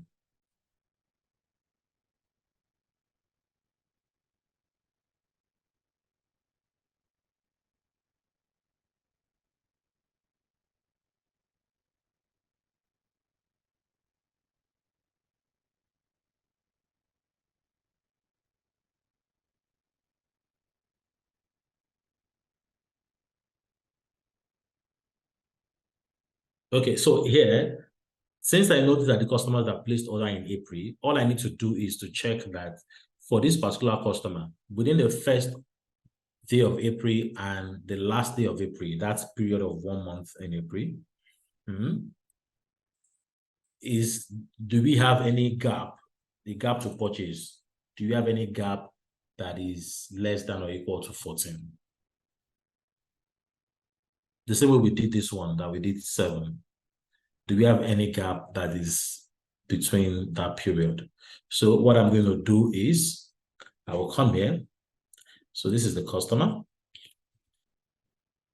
This is the customer. So whether he repeat purchase, whether he has a repeat purchase or not. So I'll say here count if. So what I want to do is I want to count within that month of April. Within that month of April. So I will say orders. That's the criteria range. I want to count the dates. I want to count the dates, the other dates. Let me put gaps here. 1 second. Let me put more gaps so that it doesn't. So I want to say count ifs. Oh, sorry about that. So I'll say count ifs. Count ifs. The count range will be the orders for the other dates. Now, I want to count the other dates. Like I said, the very first thing I want to do is to be able to spool out if that customer is within the band of 1st of April to the 30th of April. So I'm going to say the count other dates. The criteria here will be where it is greater or equal to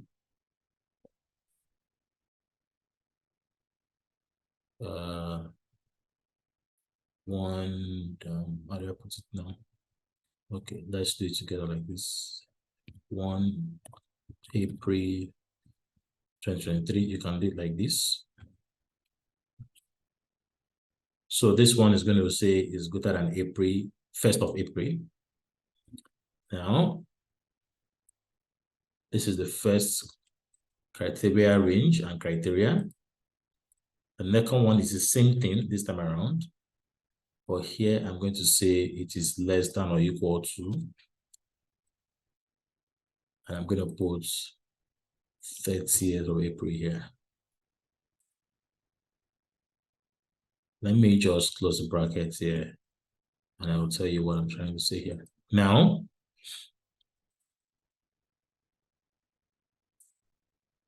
this is just telling me that I have 172 orders in April. That's the meaning. I have 172 orders in April. That's the meaning. I just said count order dates where the date is greater than this, or other dates where it is what? Less than this. That means just give me the entire orders that happen in the month of what? April. And you can come and check here. You can come and do a sense check here. When you come here and filter and say, I just want April alone, you can see this is 172. If you can see my small this thing here, you can see 172, 172. So just telling us that that is the total number of orders that we have in the month of April. So, but we now need to do it for this customer to say the number of times this customer came in the month of April. So we need to come again and add one extra thing, and we'll say orders for the customer. And I want to test the criteria is whether it is equal to this particular customer. If I press enter, it tells me 1. It means that this customer only came one time in the month of what? April. This customer only came one time in the month of April. Now, the question is this. I don't know which time he came, but it simply tells me that between the 1st of April and the 30th of April, he came only what? Once. Now, the question is, did he come within 14 days or not? Did he come within 14 days or not? To be able to tell that, I need to now add the orders, the gap. I need to add the gap for the gap that is less than or equal to 14. For the gap that is less than or equal to 14. So this one will tell me within that month of April, for this particular customer, did he come back within 14 days? Sorry. It is 0. It means that it didn't come back within 14 days. Let's autofill down. So you will see that there are some customers that came within that. This one came back, this one came back, and you can see that is all you get to have in there. You can see this one came back 3 times, this one came back 3 times, this one came back 4 times, like that, and you get to see it on and on like that. So the question is asking us, let's come back to the question.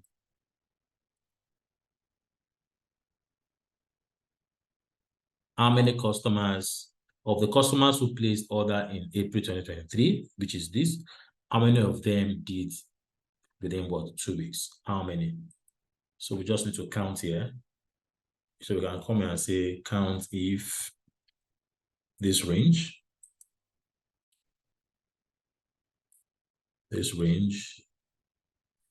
that is greater than 0,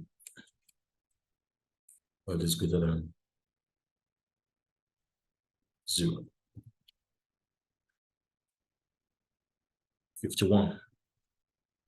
That means 51 customers, says of which of the customers who placed order in April 2023, how many of them placed repeat order in 2 weeks? 51 placed repeat order in 2 weeks. 51 placed a repeat order in 2 weeks. That sort of brings us to the end of this particular use case. Okay, so I want some feedback. What are your thoughts about this use case? What are your thoughts? What has this sort of opened you up to? What has it made you feel like, okay, I think I need to go back to basics. I need to really understand how these things work. I really didn't understand how these things work.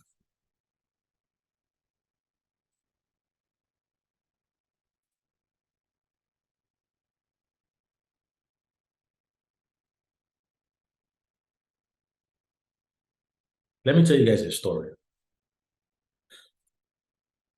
A friend reached out to me, a senior friend reached out to me, that he has, obviously his friend will also be senior, and it was supposed to be the head of growth marketing for a company. You're gonna pay him like 3 million naira per month, thereabouts. And there was this use case that they gave to him, lovely use case that they gave to him. And he reached out to that senior friend. That senior friend now reached out to me to say, how are we going to be able to solve this stuff? And I said, okay, no problems, things that you do. And I solved the problem in Excel. Fantastic problem. Lovely. By the time I said, let's have a session, so that I can walk you through the explanation and be able to, when I started, after 2 hours, the guy asked me a question.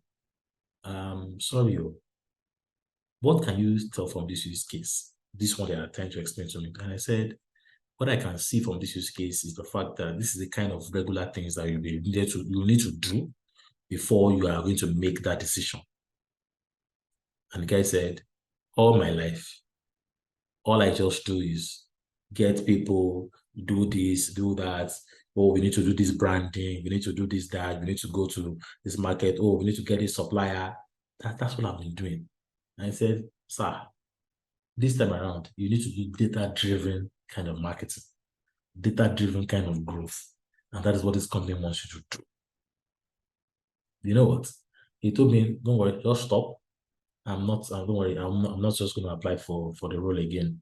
I said, why? He said, there's no way he's going to cope. Yeah, he can always talk his way through. I've explained this to him, all of those things. When he gets there, when he starts to do his job, that he's going to struggle. And I love his sincerity, believe me. I love that sincerity because he's actually going to struggle. He's actually going to struggle. And I said, you will notice that in the survey, that the thing that he was supposed to do, like this case, they asked him the tools that he knows how to use. They asked him those tools. Excel was one of them, SQL was there, Python was there. They told him to select the tools that he can use. And it was supposed to be the last stage. It was supposed to be like a use case for the last stage kind of interview. He has done conversations already, he has done all of those things. Okay. So, guys, I want to have your feedback. Some people have dropped off this call. Why have they dropped off? Like, what you mark by me now? Kind of thing. Apologies for being vernacular. Okay, what are your thoughts? Michael, Rachel, Kabiru, Ebenezer, what are your thoughts?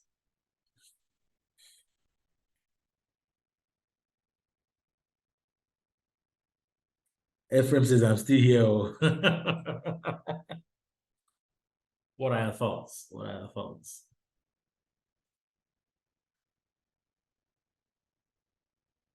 Okay, don't worry. You have not missed. We all agree that we need to start from basics. What are our thoughts? Do you think we should move on to the next use case? Or we'll just pause here and say that, okay, let's go back to drawing board. Let's go back to drawing board. I I think we have to start from afresh, from the beginning, because this is big. Yeah. I know. So that yes. You need to go back to the drawing board. Yes, quite a lot of things. There is quite a lot of things. And for us at DataMind, this is what we try to preach.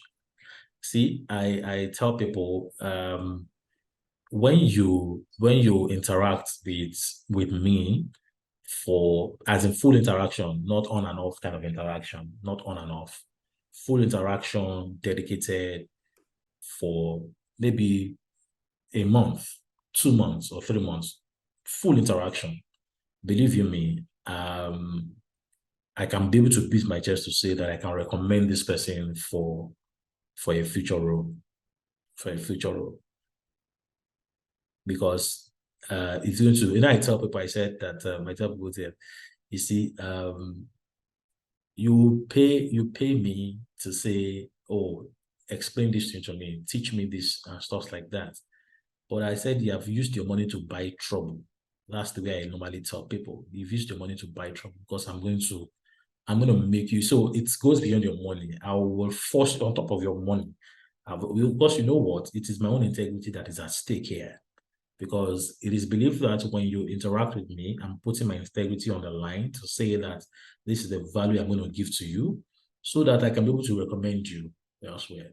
So whether you have paid or not, I need to be able to, I will force you. So even it may look like an adult education. Oh, okay, this time around. But yes, I'm not going to use sticks and clubs to sort of force you, but I will make you understand the fact that it's actually a serious case. It's actually a serious case. Very, very important. Very important. Very important.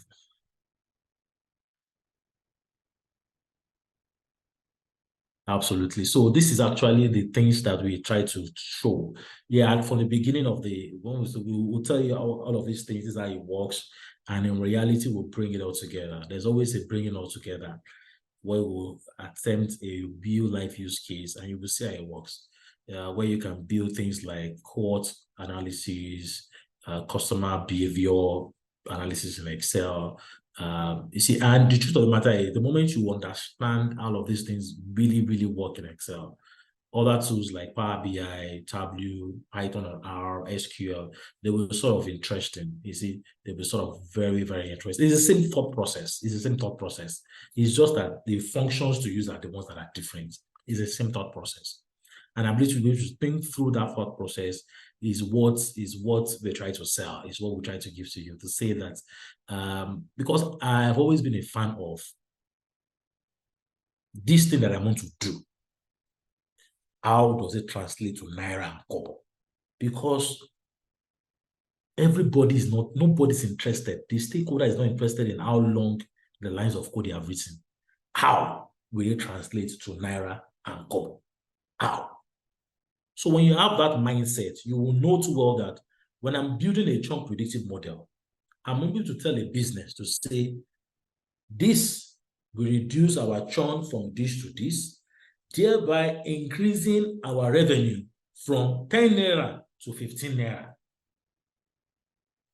What you're telling the business is hold me accountable that when I'm done with this, our revenue will go from 10 naira to 15 naira.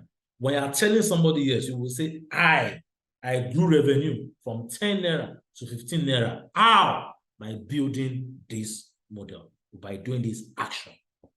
You must be able to tie it. So at every point in time,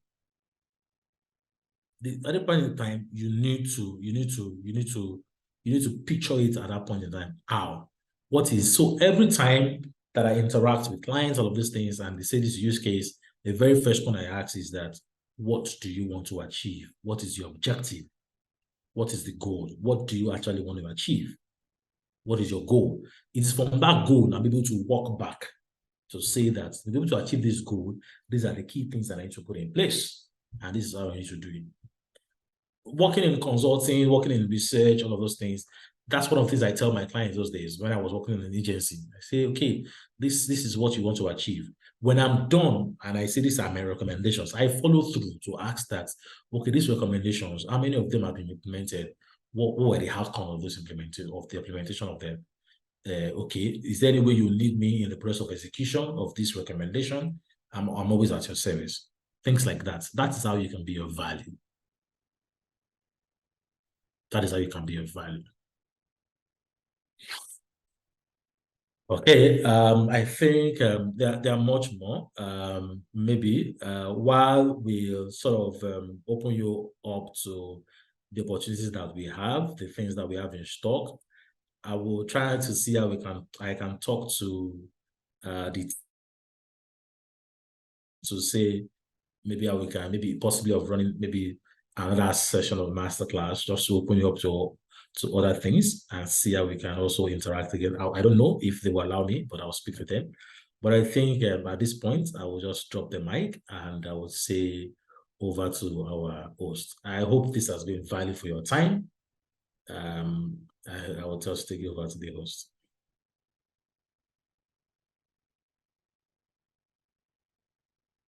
Wow, thank you very much, sir.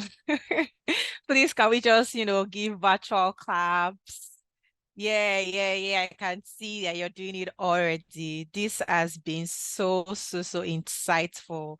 Even though I am not in the data space like that, I learned a thing or two with Excel. I'm like, wow. I thought Excel is just to, put number, because me, I write content on Excel, but I never knew that I could do all of these things. So I'm feeling like I'm in Texas. Wow, this is really insightful. Thank you so much, Sarah. Thank you for sharing just little, very insightful. Wow. So I hope you've learned a thing or two. I want you to just, use your words, be very expressive.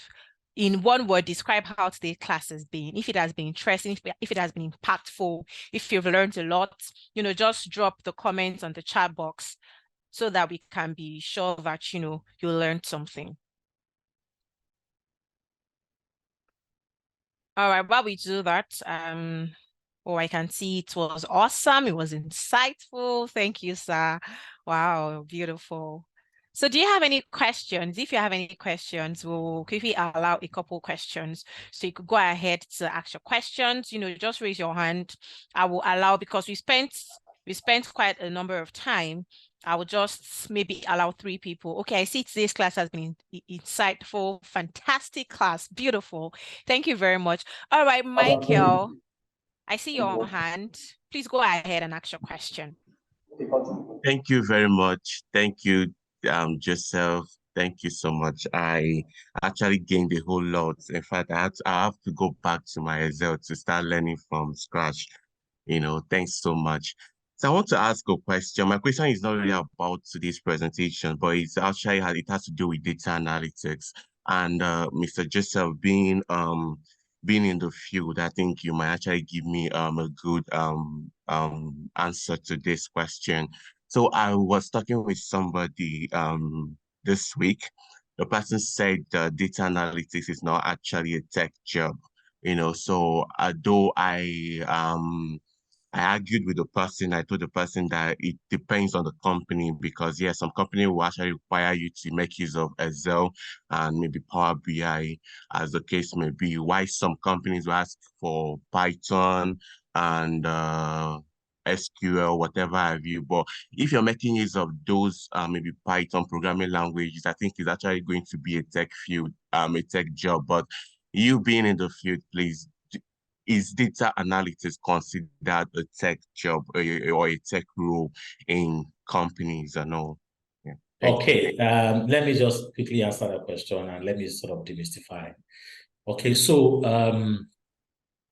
before now, what sort of transits into tech before now are things that, technology as technology itself, that's what we call tech. And maybe things that you sort of help you automate stuff, help you improve on things, products, it could be products, it could be services, all of those things. And obviously it requires maybe some people writing code and stuff like that. But field sort of the metamorphose, do you get? And before now, there's always been data. There's always been data. So we've had people that are data analysts. We've had people that are general analysts, do you get? And so if you look at somebody like a sport analyst, they can analyze sports. They can tell you all of those things. You can have somebody that's also an analyst within the sports space, but it uses data to sort of analyzes all of the performances of players in that regard.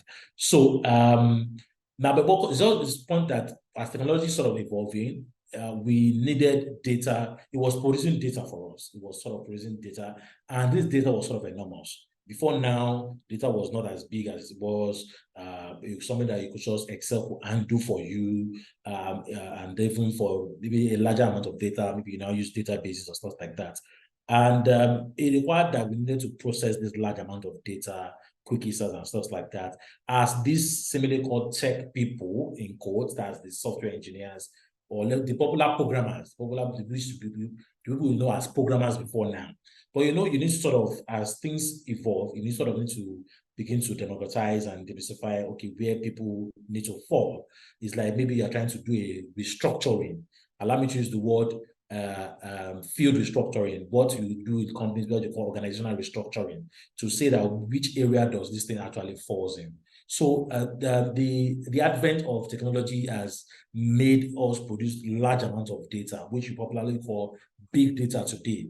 And the truth of the matter is, these guys that are sort of have written this complex application, build complex systems that are producing that much data, they don't have the knowledge to be able to mine this data the way it's supposed to be done, because it's a different art entirely. So these guys that are data analysts that usually work with Excel, because they've worked with small data before, they've worked with things like they know, they understand the heart of doing it.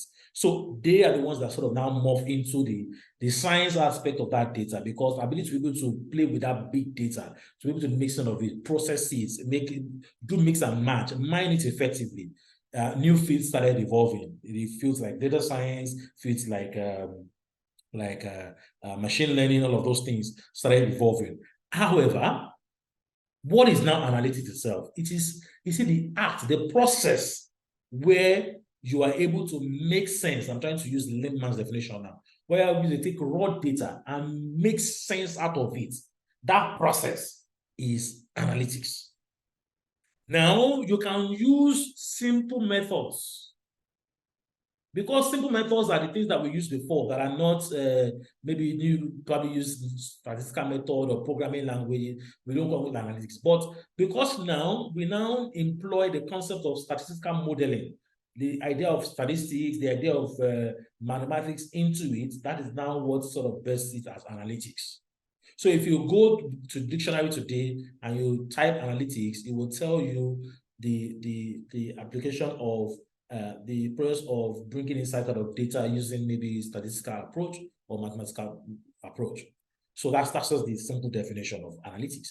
Now, if I now say data analytics, I'm now saying that those approaches, those complex statistical approach that I'm not applying it on what? On data itself. I'm not applying it on data itself. So now, if I'm going to be applying it on data itself, and it requires me to now write a bit of programming language and the likes, because I'm not using programming languages that are being used by these tech people, they'll probably classify me as tech person.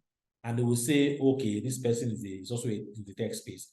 However, can you also use lesser tools that doesn't even require you to write programs like Excel that I've used now? You can use it. If you can use it to be able to achieve the same result, then my brother, you also belong to that category.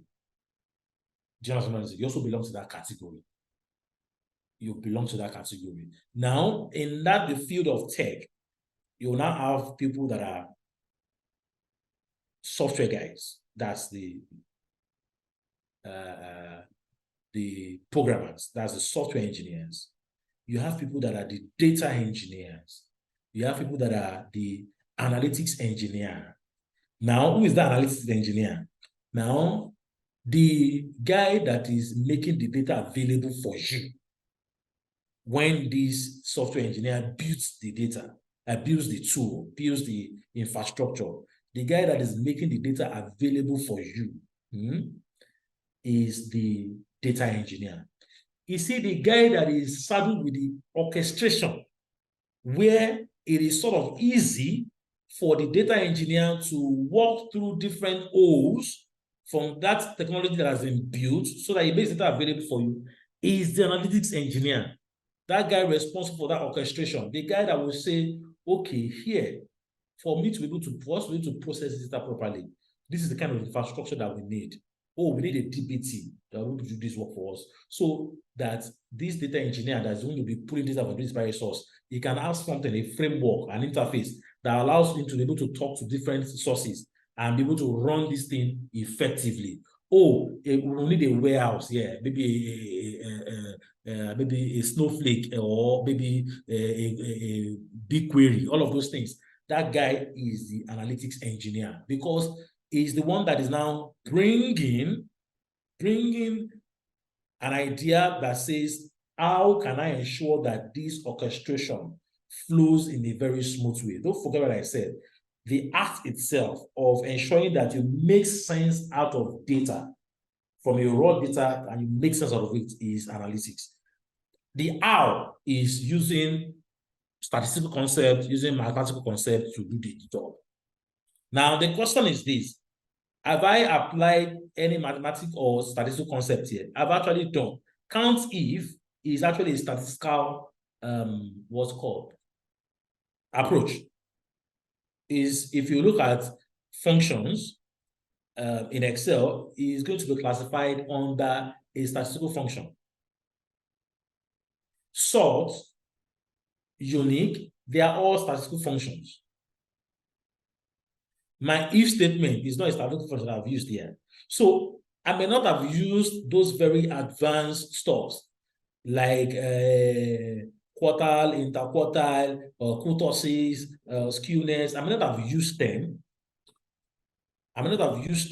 But I have also used the very simple technical terms to get a solution.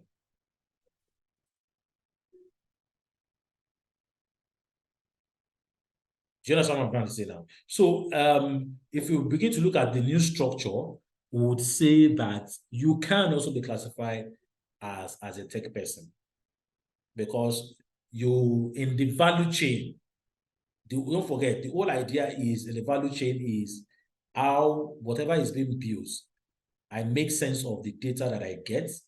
Based on what I've made sense of the data that I get, I'm able to make an informed decision. The software engineer is not going to do that. The data engineer is not going to do that. The analytics engineer is going to do that. It is the guy that manages that data, that mines that data. So in the value chain, it looks like the guy at the tail end. And at the same time, he's at the tail end. He must tell the data engineer, the analytics engineer, he must tell the software engineer that these are the data structures. This is how the data must be collected, so that I can be able to make sense of it. If this data is not collected this way, there's no way we can make sense of it. So even though it looks at the tail end, it looks at the guy at the tail end, is the one that determines how the entire structure should look like. So when engineering or when software wants to push out a product, if it doesn't certify that this product goes the way it's supposed to go, then it really doesn't make sense. Now, for tools, like I said, tool is just a means to an end. The same way a mechanical engineer or an auto engineer will require some of those spanners to be able to do certain things. Now, an example of what this guy is trying to say is, do I use a screwdriver sometimes? Does that make me an electrical engineer, electrical person? It doesn't make me so. Really, that's what the guy is trying to say. That's what the guy is trying to say. I can, so if I want to find fix sockets in my house now, I can go and buy a socket fixed in my house. It doesn't make me an electrician, but I've used the tool.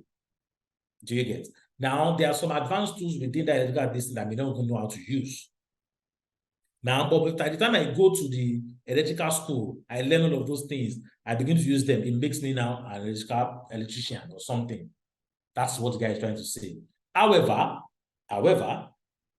if I sit within that space of, okay, just need to fix a few things, does that make me an electrician? That's what this guy is trying to say. It doesn't make you an electrician.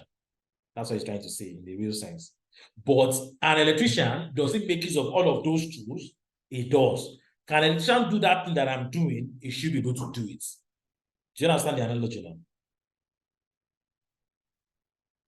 Yes. You get Thank so you. But if anybody wants to move into full space of it, you must start from that journey. So somebody cannot say, oh, I am a tech person, which I've come to see a lot of people. A lot of these guys that write Python and SQL code, they don't even know how to use Excel. And I tell them that, hey, are you telling me when you're in a space, so you want to always use sledgehammer to kill ants? Something that I can use Excel to solve. You want to be writing Python code to do it. To what end now? Because at the end of the day, the stakeholder that you want to deal with, the guy can only deal with Excel with you. Just do something for him and he can begin to look at it by himself in Excel. And he can manage it by himself. Today, I've interacted with a lot of business, a lot of companies. I've come to realize that Excel as a tool is still the #1 go-to tool that they use. I can guarantee you that. Yeah, followed by SQL. Just a few of them are the ones that probably use. Maybe the new guys that are coming on, maybe the fintech guys, the startups, yes. And because they are sort of nimble. So it's just important. Very, very important. Very important. Now, if I sit within the purview of Excel alone, does that make me a tech person? I will not really say, I will say no. But you cannot see some of the things that those guys use Python for, you can actually use Excel to solve them. And I tell people the only limitation is that the number of rows. The number of rows that that's the only limitation. The number of rows. And with the bringing in of Python into Excel now, a lot of things have been said. Oh, it's for Python guys to be able to come to Excel. It's for Excel guys to know that they need to go and learn Python. A lot of things have been said. But one of the things that I picked up from what Microsoft wrote is the fact that the limitations I used to have before might probably be removed in terms of number of rows that they can accommodate. And you will sort of be seeing that both worlds are sort of meeting. Both worlds are meeting for a greater good, basically. So don't sit with Excel if you are the person that you are with Excel, because you need to also learn out of those other tools for treating large amount of data. So you need to begin to also learn other tools too that can also do the same work, and you can marry both. You can marry both. You'll be able to do advanced stuff, and you can push it on a simple Excel sheet for your stakeholders to be able to work with. As simple as that. Okay. Okay, I hope that is clear, Michael. Yes, please. All Thank right. you. We have another question from Favor. Favor, are you here? Want to ask a question? Yes, but Mr. Joseph has touched it, so Oh, perfect. not be a point asking again. Yeah. Okay. We have another question from Ayowandi. Ayowandi, please, over to you. All right. Good afternoon. Good afternoon. Thank you. Yeah, thank you, Joseph, for the teasers. So my question is, I want to ask, in order of priority, of all these the softwares, the learning softwares, from Excel, upward, SQL and go. What is the expected minimum time of training? Yes. Now, in terms of the full time, if you want to learn them every day, if a tutorial should be every day, what was the minimum time required? Also, if it's part-time, that's mostly on weekends. And also, when I say minimum time, that you'll be comfortable enough, to face any, of course, it's a whole lot of process. You keep getting improved every time, but the minimum, the barest minimum. Barest minimum. I thank you very much. This same question was asked, I think last month by one of my clients. It's a betting company, and this is what I said to them. I said, so let's assume that you want to pick as the very first tool Excel. I would say, because obviously I wouldn't expect you to learn 8 hours every day, you get. So I would say a minimum of 2 to 3 hours a day, for example, 2 to 3 hours a day. That's like, let's say 10 hours a week, sort of. It will take you about 25 days to really be very sure of yourself. That this is what you sort of, I can guarantee you that when you put your heart to it, you have a mentor that sort of with you, explaining concepts to you, all of those things. Between 20 to 25 days, you should be up and running well with Excel. So if you do the maths, technically, we are trying to say that, say roughly 40 to 50 hours.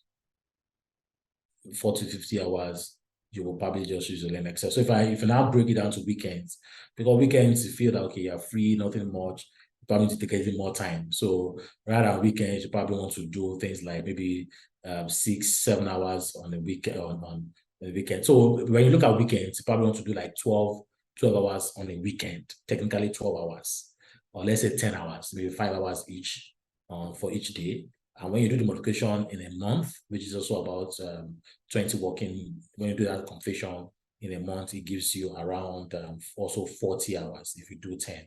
And if you do more than 10, you can also get up to that 50 hours. So that's the way to look at the maths. That's the way to look at the maths. If you're going to be doing weekday, because you're also committed to other things, we will say about 2 hours on the weekdays, which is about 10 hours a week. And if it's weekend, we'll say we do about 5 hours on each day. That'll be 10 hours on the weekend. And it accumulates back to the same 40 hours. And if you're going to be doing 3 hours, you also want to extend it like that. So it just adds up to about 40. So when you look at it from weekend, it's like a month. When you look at it from weekdays, it's also like a month, because when we say 20 to 25 days, it also gives you like working days. It also gives like a month. So committing those number of hours within a month, you should be able to really upskill yourself. And when you scale it down like that to things like Power BI, I would say Power BI should be about around 6 weeks. A lot of times when people talk about Power BI, and they just feel like it's only about dragging and dropping visuals, and I laugh a lot. So say it's not about dragging and dropping visuals. There are things that there are things that Power BI is much more than that. So we'll break it down. So for SQL, Power BI Analyze, and that like that. And before you know it, so when you look at it, really look at it, in a space of between 3 to 4 months, you can up and running with Excel, Power BI, and SQL. Or if you do Power BI, SQL, Python, I'm just picking any three like that, you should be up and running within 3 to 4 months. Now, it is important that you need to be focused and dedicated. It's not all time for frivolity and just drop things, because they are programming stores. When you don't touch them, they will leave you. So after that 3 to 4 months, you need to have like a goal to say, I want to probably build, say, maybe 3 or 4 portfolio projects that will touch on all of these tools. It may be a portfolio project that will really touch on the use of Excel, Power BI, and SQL together, or that will touch on using SQL, Power BI, and Python together, something like that. That's the way you begin to look for those portfolio projects. And there are a lot of them online that you can look for. There are a lot of them online that you can look for. In fact, I have a repository of different projects, use cases that are real problems that you can really solve. You can really solve. So the same way you dedicate the time, maybe another extra 1 month to say, I want to develop, assume that this is going to be something you need to submit to a senior person or to a stakeholder for you to vet, and you will be good. And these are the things you will now put on your resume, and you'll put on your personal portfolio profile, and people can go to look at it because you did it yourself. Am I able to answer your question? Yes, please. You did. Thank you. Okay. Cool. Beautiful. Thank you so much, sir. So without further ado, I know that many of us already said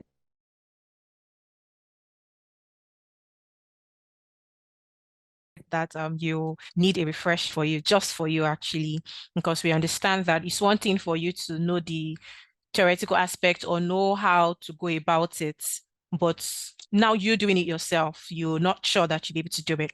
So I'm introducing our bootcamp. It's a data bootcamp. Just like how everybody kept saying that, okay, we need to, learn and know it for ourselves. See the many things that we did with Excel today. There's so much more that you can do.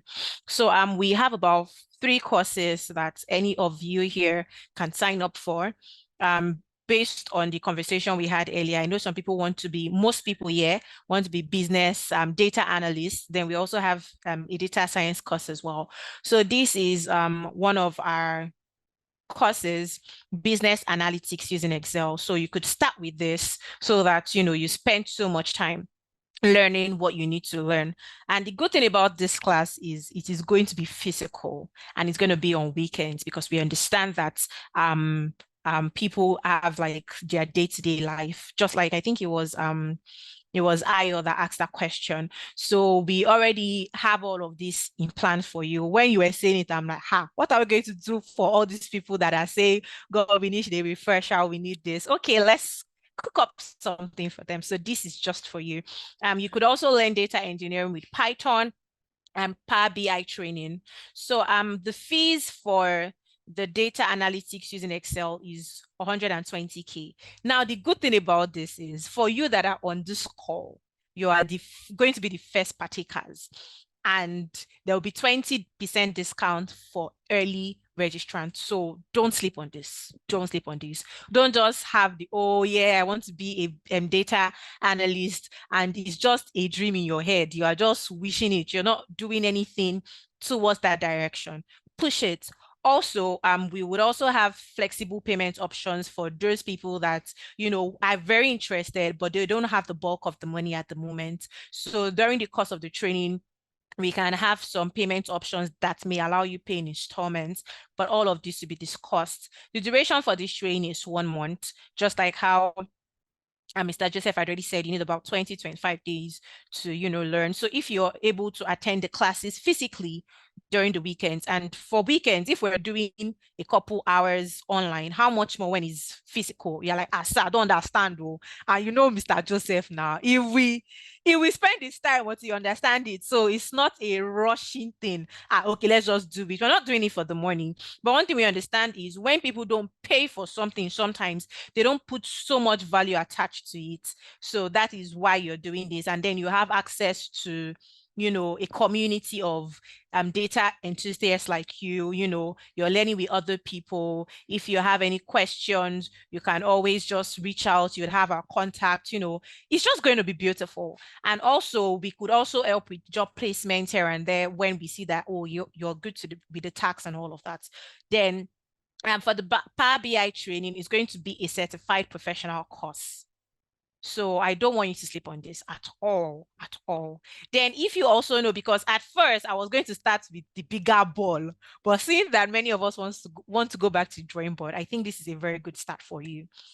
Also, we have trainings on data science and data engineering, which is going to be starting up by the end of this month, September 23rd to be precise. Okay, for this other data bootcamp is going to be happening in October, the first weekend in October. So you have about 1 month to prepare. Within this 1 month, if I were you, I'll go on our YouTube, go and watch the first course, watch this one again, follow us on social media so that you can be looking for tips here and there.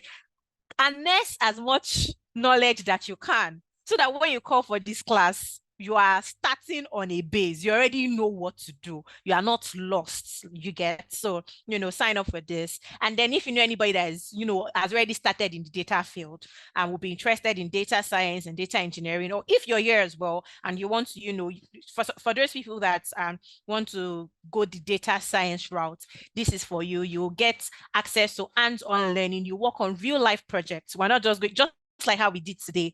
It's not just going to be one vague, oh, okay, Adamu went to market. No, we're going to give you real life scenarios to work with. Then our curriculum is very comprehensive. It will help you to know everything you need to know to become that data scientist. And one thing about our training is we're able to take people from 0 level, like absolutely no knowledge, to hero level. So please don't miss out on this. There are other benefits as well. This particular course is for 3 months, from September to December. So it goes for 350,000 naira. But the good thing about this as well is that there is discount for early birds. So don't sleep on this. Tell somebody that needs to know. Tell somebody to tell somebody to tell somebody, you know, don't just sleep on this.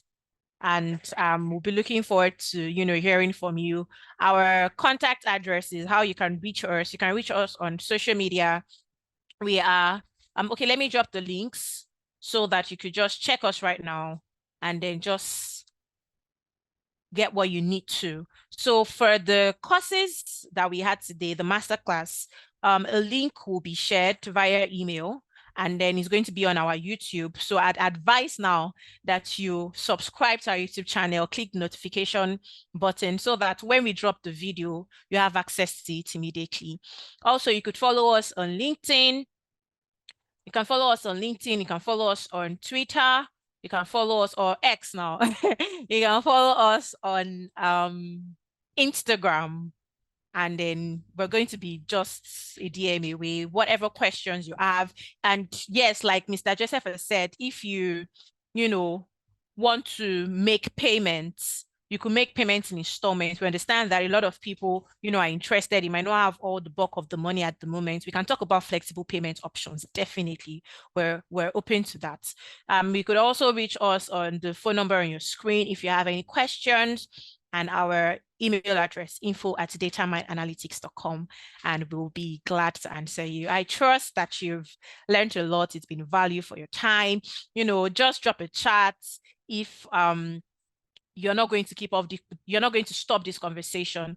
Click the links, follow us on our social media. We can't wait to, take you from this level that you are in to an hero level. And then you're just like, yes, I can call myself a certified data analyst rather. And then when somebody now says, okay, rate yourself in Excel over 10, you can say, you know what, I'll give myself 11 over 10. Yeah, we're going to be able to help you do that. So feel free to, drop a chat if you have any comments, any reservations and the likes. Also, at the end of this training, there will be a survey come up. We'd like to, hear from you. What has the class been like? Was there anything you want us to improve upon? Because of course we want to, hear from you and help you become better. So thank you very much for joining us. It's been a pleasant Saturday morning. Just remember all of the things that has been said and make sure that you fill the survey at the end of the class. Till next time, bye. Thank you very much. Bye, everyone.